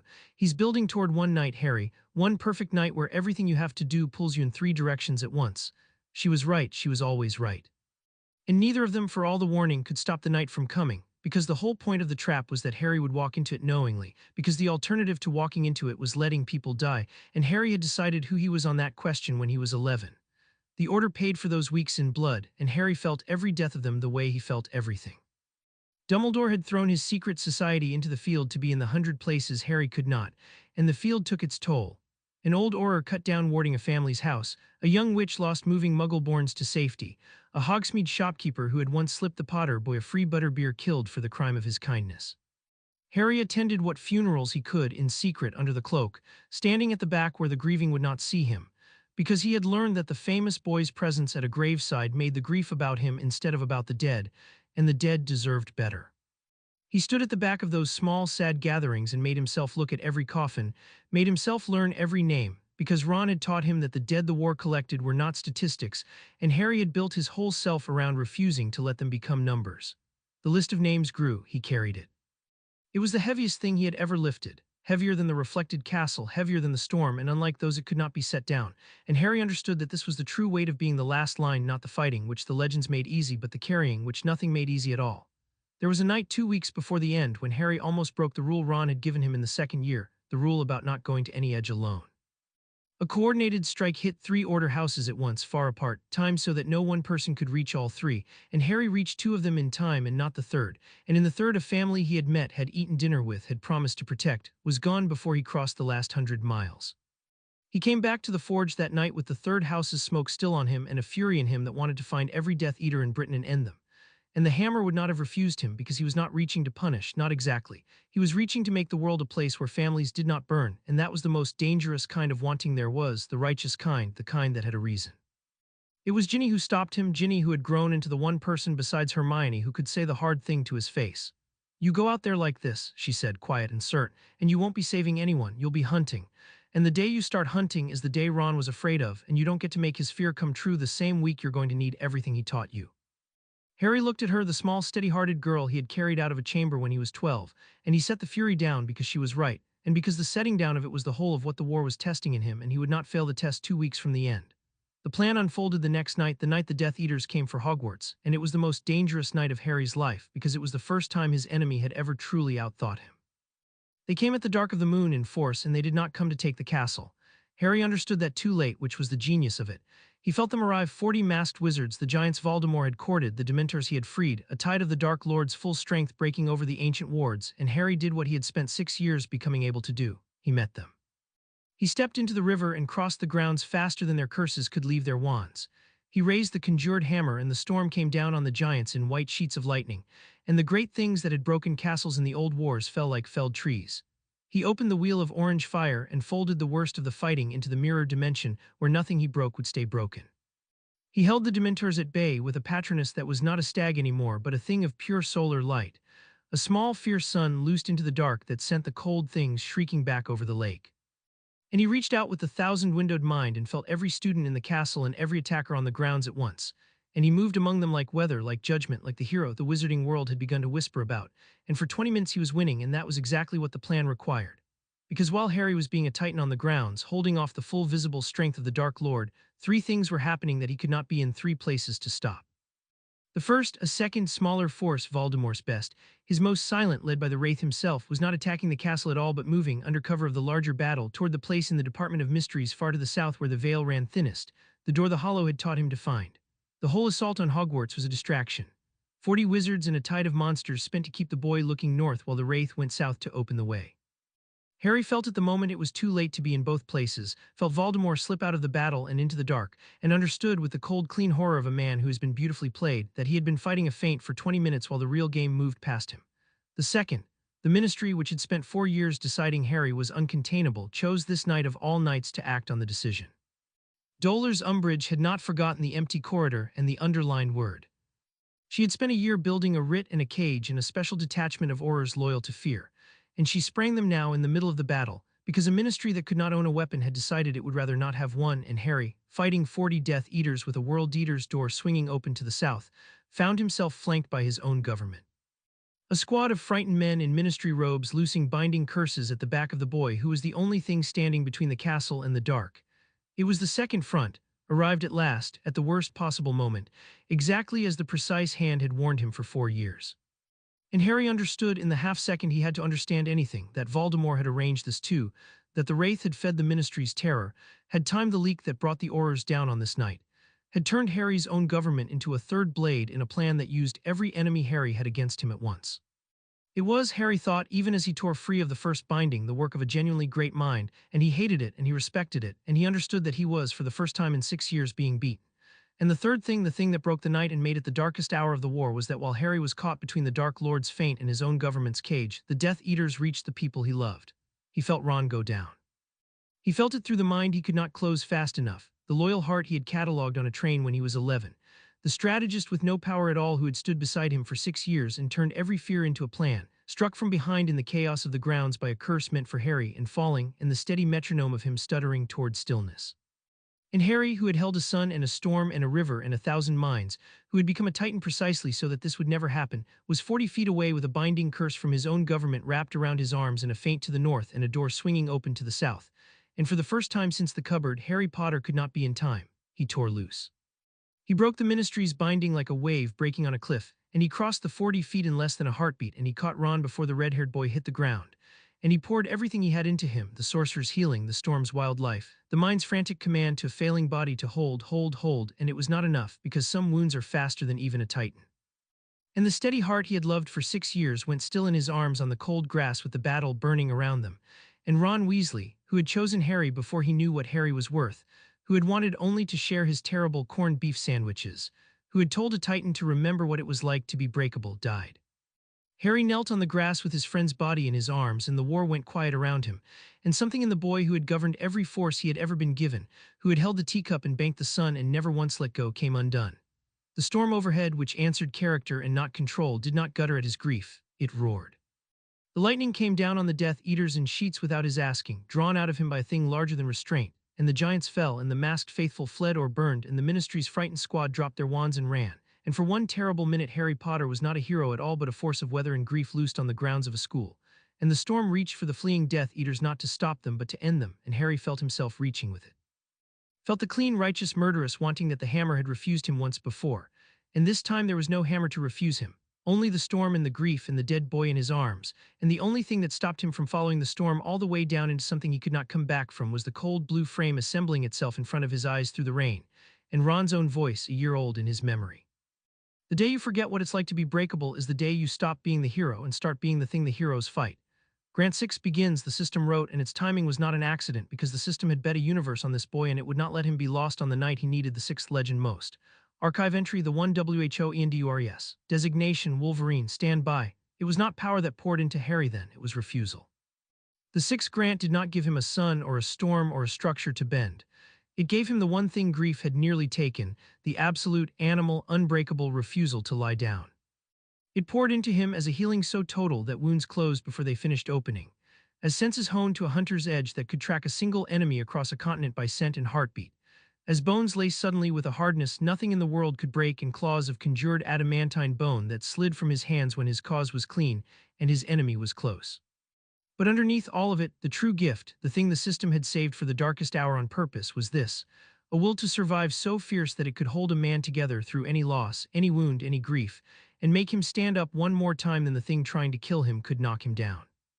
The one who endures had been chosen, Harry understood through his tears, not for its claws but for its heart, because the system had known that the year the war came for him in earnest would be the year Harry most needed a reason not to be lost, and it had given him, in the moment his first friend died in his arms, the power to endure the unendurable and stand back up. And the refusal did the thing the storm's rage had not been able to do, it gave him back to himself. A man drowning in grief reaches for the thing that will make the pain stop, and for one terrible minute the thing Harry had reached for was the storm and the killing. But the one who endures did not make pain stop, it made you carry it. It made you stand up inside it and keep going, not because the pain ended, but because there were still people behind you who needed you between them and the dark, and Harry, with the 6th grant settling into his bones, let the storm's murderous reaching go and picked up his grief and carried it and stood. He laid Ron down gently on the grass. He closed the loyal eyes. And then Harry Potter stood in the wreck of the battle in the breaking storm, with 6 legends braided into a thing the archive had no page for and a grief that would never fully leave him. And he turned south, toward the door, toward the Wraith, toward the World Eater leaning across the lattice to teach his enemy how to end everything. Harry. It was Hermione, the loremaster, blood on her face and her clever eyes wide with the same grief in her hand on his arm, holding him the way she and Ron had always held him to the ground. Ginny stood at her shoulder, white and shaking, her brother's blood on her hands, and she did not look away from the body, and Harry loved her in that moment for not looking away. "Harry, the door," Hermione said. "He's already there." "You can't, you're not finished, you have one grant left if you go now and he's already opened it." "I know," Harry said. "Then wait, Grow will hold there's nothing left to hold, Hermione." He looked at her and at the body on the grass and at the burning grounds, and the cold bright wish to understand had become that night something harder and sadder and more certain. "He killed Ron to make me come out before I was finished, that was the whole point. If I wait now he opens the door and the thing comes through and there's no second year to grow in because there's no world. He outthought me. The only move I have left is the one he's counting on me not having the strength to make." He bent and pressed his hand once to Ron's chest over the heart that had been steady for 6 years and stood. "I go now, not finished, one grant short. And I make it be enough because the alternative is that Ron died for nothing and I will tear the structure of causality apart with my bare hands before I let that be true." Hermione looked at him a long moment and then she did the thing that made her the bravest person Harry had ever known. She let go of his arm. "Then don't you dare die," she said, fierce and breaking. "Come back." And Ginny beside her met his eyes and said in a voice scraped raw, "Make him pay, not for killing Ron. For thinking we'd break." And Harry understood that she had reached for the one thing it was safe to reach for, the protecting and not the punishing, and he gave her a nod that was a promise and went. He went south in the river, faster than the night, faster than grief, and he came to the Department of Mysteries far beneath London, and he was too late, and he had known he would be, and it did not stop him. The door was open. It hung at the center of a vast black chamber that the sorcerer's sight told Harry was not entirely in the world at all, an archway of worn stone with a ragged veil where the air should be, and through the veil, where there should have been the far wall of the room, there was the dark, the hollow. The thing at the edge of the lattice, no longer at the edge, no longer across a structure of adjacent worlds, but here, leaning its first vast finger through a tear in the world that a wizard had made for it. And the wizard stood before the archway with his arms spread and his white serpent face turned up to the dark in something like worship, and Lord Voldemort was changing. The hollow was keeping its bargain. It was pouring into its hand the limitless dark it had promised, and Voldemort was drinking it, swelling with it, the red eyes guttering out and filling with the unlight of a thing that ended worlds. And Harry understood that he had arrived in the last moments of the war's true turning. That in another minute Lord Voldemort would not be a wizard anymore, would be the hollow's blade fully forged, a door given hands and a will, and that the thing leaning through the veil behind him would follow its blade into the world, and the long quiet that had ended 1,000 worlds would begin in this one. Voldemort turned and saw Harry and smiled with a mouth that was filling with the dark. "You came out," the wraith said, and his voice had the unlanguage braided through it now, the hollow speaking through its hand. "I knew you would. I have studied you for 6 years, boy, and the one flaw in the magnificent thing you have made of yourself is that you cannot let the small ones die. So I made the small ones die, and here you are, 1 year short of finished, exactly when I needed you to be." The dark in his eyes deepened. "It told me how to find you, the thing in the door. It has been so very helpful, and now it has shown me that I do not need to beat you, little son. I need only keep you here 1 year short until it is all the way through, and then there will be no more years, and no more grants, and no more ladder for you to climb, because there will be no more world to climb it in." Behind him, through the veil, the hollow leaned closer, and its unvoice fell on Harry like the ocean falling on a swimmer, delighted, certain, in a hurry no longer. "Little son," it said, "you are not finished. You came anyway. How brave, how useless. I told you I had found my hand, and here he is, and here is the door, and here you are, 1 grant short, exactly as I planned when I first tasted your world in a small room with a small dead man in it. The dark filled the chamber. The waiting is over. I have come all this way. And you are, after all, a small meal." Harry stood in the black chamber beneath London, 1 grant short of finished, with his first friend dead on a school lawn behind him, and a world eater leaning through a door in front of him, and his enemy transforming into the thing's living blade between them, and everything the system had warned him of had come true at once. The war had come before he was ready, the wraith had outthought him, the door was open, and the hollow had been right to be so certain. And Harry Potter, who had been raised in a cupboard and had taught himself not to crush the teacup and had become, year by year, a titan of stacked legends, Harry did the thing the one who endures had been given to him that very night to make possible. He refused. "You've made one mistake," Harry said, and his voice was very quiet and very steady, and the 6 braided legends turned in him like a single engine coming up to full. The claws of adamantine bone slid from his hands. The sun blazed up under his sternum, and the storm gathered in the chamber, and the river ran cold and bright beneath his feet, and the wheel of orange fire spun open at his gate, and the 1,000-windowed fortress of his mind turned its full and terrible attention on the dark, and the one who endures held all of it together with a refusal that grief had only made unbreakable. "You think 1 year short of finished isn't enough to stop you." He moved.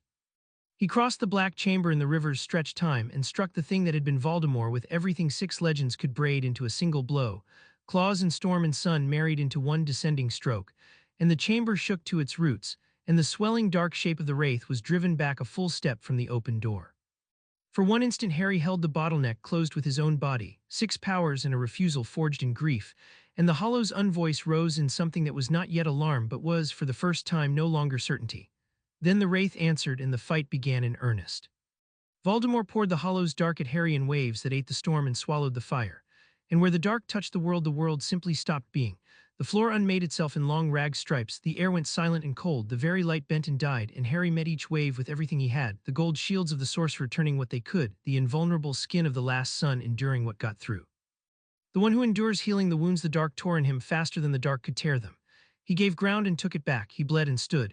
He could not win, he knew it with the cold clock of the speed, knew that 1 grant short was 1 grant short, that the dark was the size of an ended universe and he was a boy with 6 legends and a broken heart, but he knew also that he did not have to win. He only had to last. 4 months or 4 minutes until his birthday and the 7th grant. So he set his feet at the door at the edge of the world and he held, and every time the dark knocked him down he stood back up, one more time than it could knock him, because that was the gift the system had given him in the worst hour of his life and he intended to spend every ounce of it. Grant 6 integration, accelerating, the system wrote, and the cold words were not cold at all now, they blazed. 6 legends. One boy, no archive page. The final grant is not due for 4months, but the system is your investor, little son, and no investor lets its greatest investment die for the sake of a calendar. Then set apart, blazing in the dark, the words that mattered, hold HIM, survive the night.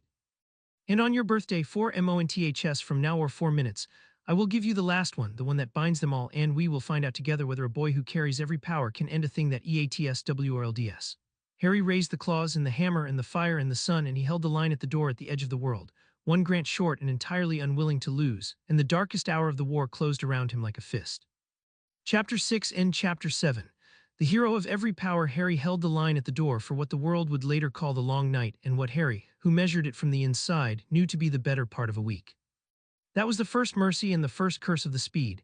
In the river's stretched time, the 4 months the system had named between the 6th grant and the 7th could be lived in an hour, and the 4 minutes could be lived in a week, and Harry, holding the bottleneck closed with his own braided body while the hollow poured an ended universe through a wizard-shaped straw, lived every second of it. He did not eat, he did not sleep. The last sun's solar fire and the one who endures refusal kept him standing past the place where standing should have been impossible. And he stood, and he held, and the black chamber beneath London became the whole of his world, the open archway, the swelling dark shape of his enemy, the waves of unmaking that ate the floor and the air and the light, and the boy who would not let them pass. He learned the shape of the fight in the first hours, and the shape of it was despair, and he refused the despair the way he refused everything else. He could not destroy the thing that had been Voldemort, because the hollow's dark ate every power he threw at it and grew. He could not seal the door, because the door was held open from the far side by a thing the size of an ended universe. He could only contain, narrow the bottleneck, hold the straw pinched closed with shields and bindings, and the sheer stubborn fact of his own unkillable body in the gap. And containment was not victory, containment was only the postponement of defeat, and Harry knew it and held anyway, because postponement was the whole of his plan. Hold until the birthday, hold until the 7th grant. Hold 1 more second than the dark could push, and then 1 more, and then 1 more. So he did the thing he had been built for. He outlasted a world eater. He fell in those long days more times than he could count. The dark knocked him down and unmade the ground he stood on and tore wounds in him that should have ended a titan, and each time the one who endures stood him back up, healed and refusing, and each time he came back to the door and pinched the straw closed again. The hollow, which had never in 1,000 worlds met a champion who would not stay down, began slowly across the long days of the held week to lose its certainty. Its unvoice, which had been delighted, then patient, then certain, became something Harry had never heard from it. It became puzzled. Why do you not break? It asked him somewhere in the 3rd day of the held hour. I have eaten will before, I have eaten love before, they all break. Why do you not break? And Harry, bleeding, healing, holding, gave it the only answer he had. Because there are people behind me, that's all, that's the whole of it. You've never met a thing that wanted something more than it wanted to live, and I want them safe more than I want to live, and you cannot eat a thing like that. You can only wait for it to get tired, and I don't get tired, that was the gift it gave me last. He set his feet again at the door. Keep pushing, I'll keep standing. Let's find out which of us runs out first. And then in the black chamber beneath London, in the last exhausted second of the held week, it was midnight on the 31st of July, and the system spoke. Grant 7 begins, it wrote, blazing through the failing dark, and there was no coldness in it at all, only a thing that had bet everything and was about to learn if it had won. Archive entry, the will that holds the night. Designation, Green Lantern, stand by. The 7th grant did not pour into Harry, or strike him, or open him, or fill him with company, or storm, or refusal. It asked him a question. He felt it as a single point of green light kindling in the center of his chest. Behind the sun, behind the storm, behind the river and the fire and the mind and the refusal, at the exact place where all six braided legends met and became the thing the archive had no page for, and the green light asked the only question the seventh legend ever asked, the question that was its whole power. What do you want badly enough to make it real? Not what could he imagine, the way the sorcery asked. Not whether he was worthy, the way the storm asked. What did he want, and could his want hold its shape against the whole weight of a thing that ate worlds? The seventh grant was will made light. It did not give Harry a new power. It gave him the power to bind every power he already had to a single unbreaking want, and to make that want as real and as solid as a wall, a weapon, a world. And Harry Potter, exhausted past the end of exhaustion in the black chamber beneath London with his first friend dead behind him and a world-eater pouring through a door in front of him, one grant short no longer, knew exactly what he wanted because he had wanted it since the night the staircase came down in a cold blue frame named a war. He wanted the people he loved to live. That was all. That had always been all. Not power, not victory, not the Hollow's regret. Only that Hermione should get to grow old, that Ginny's small steady heart should go on beating, that no more small dead men should be left in small rooms, that no more loyal boys should die on cold grass for the crime of standing near him, that the world should be allowed to be loud and bright and full of terrible corned beef sandwiches forever. He wanted it more than he had ever wanted anything, more than the Hollow wanted its quiet, and the seventh grant took that want and made it real. Green light blazed out of Harry and filled the black chamber and did not stop at its edges. It bound the six legends into one. The sun and the storm and the river and the fire and the mind and the refusal, which had braided over 6 years into a thing that was only him, became in the green light a single instrument at last, every power answering a single want, and Harry rose off the unmade floor wrapped in light the color of the thing he would not let die, and he looked at the open door and the pouring dark and the swelling straw of his enemy, and the exhaustion of the held week fell off him like a dropped coat, and he stopped losing. He did not throw power at the Hollow because the Hollow ate power, he built with it. The wool-made light did not feed the thing in the door it shaped, and a shape is not a force to be eaten but a fact to be reckoned with, and Harry built out of his single unbreaking want the one thing that could close a door the size of an ended universe, a wall made of every reason he had to keep the world alive, as real and as solid as the green light that made it. He built it across the archway. He built it through the wraith. And where the wall of his want met the pouring dark, the dark, for the first time in 1,000 worlds, could not pass, because you cannot eat a wall that is made of the refusal to let it through, any more than you can drink a man's love for his friends. The Hollow pushed, Harry held. The whole structure of the lattice groaned around the single point beneath London where a boy in green light stood between a world and the thing that wanted to quiet it, and the Hollow's unvoice rose for the first time out of certainty and into something that no champion had ever made it feel. What is this? It said. What are you? I have eaten will before, I have eaten love before, they do not hold. They didn't hold, Harry said, because the ones who had them were only one thing, I'm 7. And he poured the whole braided engine of himself into the wall of his want, and the green light blazed brighter than the sun under his sternum, and he began inch by inch to close the door. He turned to the straw first because the hand had to be unmade before the door could be sealed, and this was the hardest thing Harry did that night, and the thing he was least sure afterward that he had been right to do. Lord Voldemort was still in there, Tom Riddle, the frightened orphan, the brilliant patient surgical wizard, the man who had killed Ron to make a boy come out 1 year short, buried under the Hollow's dark, the bottleneck through which a universe was trying to enter the world. Harry reached into him with the thousand-windowed mind, past the dark, down to the small cold knot of soul at the center, the same kind of knot that had lived behind Harry's own scar since the cradle, and he found there not a monster but a child who had decided a very long time ago in a Muggle orphanage that he would rather be feared forever than be small for one more day, and who had spent a whole life in a split soul becoming the thing that was now killing the world. Harry could have hated him. He had every reason. He had a dead friend on a school lawn, an account of the war's collected dead that ran into the hundreds, and a scar that had ached for 16 years with this man's borrowed hate. But hating him was the storm's road, the punishing and not the protecting, the thing the hammer had refused him and the thing Ginny had warned him away from on the grass, and Harry had learned in 6 years of governed restraint that the road of hate ended in the place where the hero became the thing the heroes fight. So instead, in the last second, with the door closing and the green light blazing and the war ending, Harry did the thing that the hero of every power could do that no single legend ever could. He offered Tom Riddle the one thing the man had never once been given. You don't have to be the door, Harry said, into the small cold knot at the center of his enemy. You were never anything but a frightened child who decided the whole world was the orphanage and everyone in it was going to hurt you first if you didn't hurt them. You were wrong. You were always wrong. There were people who would have loved you if you'd ever once let them, and there's a version of this where you're not the thing in the door, where you're just a man who made terrible mistakes and is finally allowed to stop. The green light gentled just for him, just for this. Let go of it. Be small for 1 second, just one, the thing you've been running from your whole life, and I'll make sure the dark never gets you again. I'll carry you out of here myself. You don't have to die as the hand of a world eater. You can die as Tom, that's all I'm offering. It's more than anyone ever offered you, and I'm offering it anyway, because the whole point of all of this was that nobody should have to be alone in the dark, and that includes you. And for one instant, Harry felt it, would always swear he felt it, would tell Hermione about it years later in a quiet voice when she asked whether he had hated the man at the end. The small cold knot of Tom Riddle's soul hesitated, wavered, almost reached back. For one instant the frightened child who had become Lord Voldemort stood at the very edge of the thing he had spent his whole life refusing, and almost took the offered hand. And then it refused because some things have spent too long being the wrong thing to choose another, and the refusing was its own kind of answer, and Harry understood it and grieved it and let it go.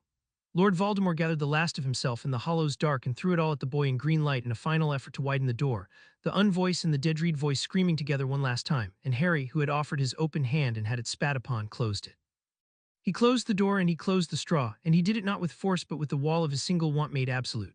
And the green light contracted from the size of the black chamber down to the size of the archway down to the size of the small cold knot of soul at the center of his enemy. And Lord Voldemort, the hollow's hand, the world's open wound, was caught in it, and held, and gently, which Harry had not expected of himself, gently unmade.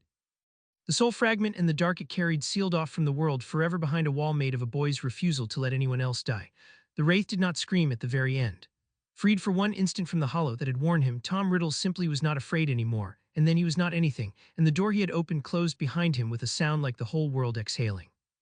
That left the hollow on the far side of the sealed veil with its hand unmade and its door shut and its straw gone, and for the first time in 1,000 worlds the thing at the edge of the lattice was on the wrong side of a wall it could not pass.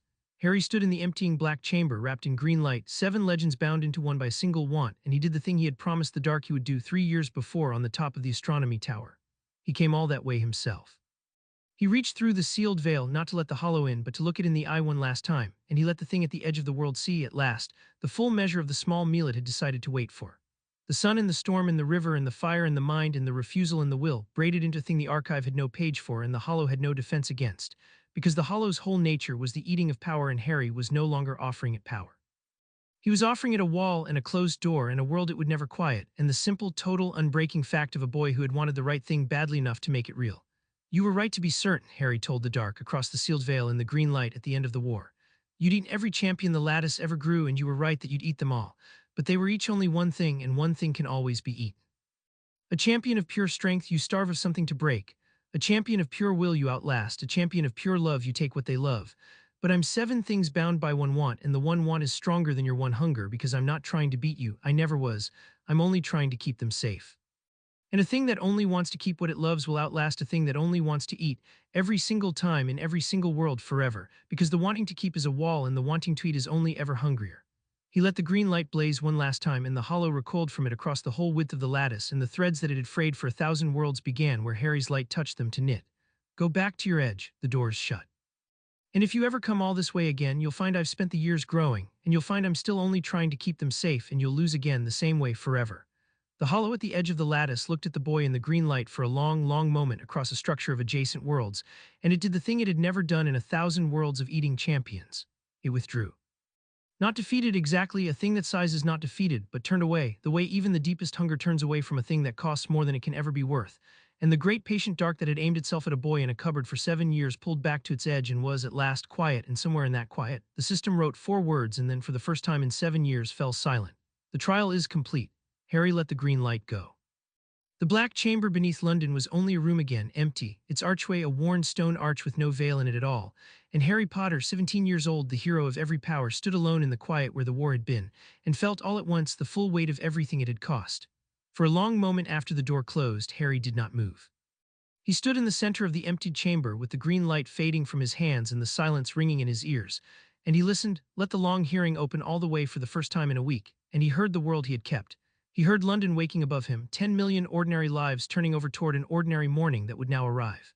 He heard the wards of Hogwarts far to the north settling back into their 1,000-year hum. He heard, faint and far, the survivors on the grounds beginning to count themselves, to call names into the gray, to find out who was left. He heard a child somewhere in the sleeping city laugh in its sleep. None of them would ever know what had nearly happened beneath their feet, how close the long quiet had come, how a boy from a cupboard had stood at a door at the edge of the world for a week of stretched time and refused to let the dark through. That was, Harry understood, exactly as it should be. The whole point of a wall is that the people it protects get to forget it is there. He thought of Ron then and led himself for the first time since the grass. The strategist with no power at all, who had told a Titan to remember what it was like to be breakable, who had given him the rule about not going to any edge alone, and who had not been able to follow him to this last and largest edge. Harry had broken the rule tonight. He had gone to the edge of the world alone because there had been no one left who could come with him, and he had come back and Ron had not, and the unfairness of it sat in his chest like a stone that the one who endures could not heal because it was not a wound, it was a grief, and grief was the one thing all 7 legends together could not mend. You were right, Harry said aloud to the empty chamber to the friend who was not there. About all of it, the breakable thing, the remembering. That's the only reason I'm standing here. He pressed the heel of his hand to his eyes once hard. I remembered right to the end. I hope it was enough. I hope you'd think it was enough. The chamber gave him no answer because chambers don't, and Harry stood in the silence a while longer and let himself be. For one unguarded minute, not a titan or a hero or the bound will of 7 legends, but a 17-year-old boy who had lost his best friend and won a war and was not sure yet how to carry both at once. Then he gathered himself, the way he had gathered himself on the first night in his aunt's kitchen, governed and deliberate and exact, and he put the grief where he could carry it, and he turned toward the long stair-up. He went home the slow way.